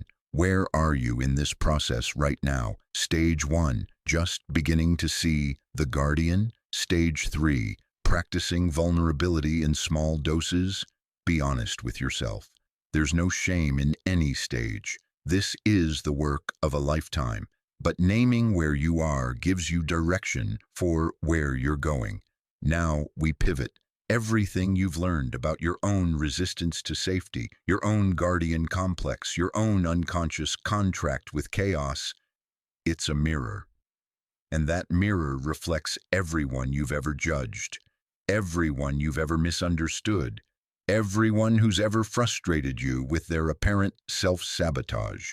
Jung wrote, "Everything that irritates us about others can lead us to an understanding of ourselves." But the inverse is also true. Everything you understand about yourself becomes a window into others. That friend who always chooses toxic partners, she's living under the same unconscious contract you just recognized in yourself. That colleague who can't accept success and always finds a way to undermine it, he has a guardian complex that can't tolerate peace. That family member who seems addicted to drama, their shadow has a secret alliance with chaos that they haven't made conscious yet. This recognition transforms everything. Suddenly, the behaviors you judged as weakness or stupidity or moral failing, you see them as unconscious patterns, the same patterns you've been running. The person who rejects your help isn't being stubborn. Their guardian doesn't trust vulnerability. The person who keeps returning to abusive situations isn't being foolish. Their shadow's identity is fused with survival, and safety feels like annihilation of self. You stop seeing people as choosing their suffering and start seeing them as unconscious. And that distinction changes how you show up in the world. You become less judgmental and more compassionate, not because you're being morally superior, but because you recognize the invisible forces, the complexes, the shadows, the autonomous guardians that govern behavior without conscious awareness. But here's the deeper mirror. Everything you've projected onto others, the criticism, the judgment, the certainty that they're doing it wrong, that's your shadow speaking. Jung understood that we project our unconscious material onto others and then react to our own disowned parts. The person whose chaos irritates you, you're seeing the chaotic parts of yourself you've repressed. The person whose defensiveness triggers you, you're confronting your own defended heart that you haven't acknowledged. So this entire teaching becomes recursive. The work you do on yourself doesn't just heal you, it changes how you see every other human. And that change in perception is the beginning of collective transformation. Because when enough people stop operating from unconscious projection and start operating from conscious integration, the entire fabric of human interaction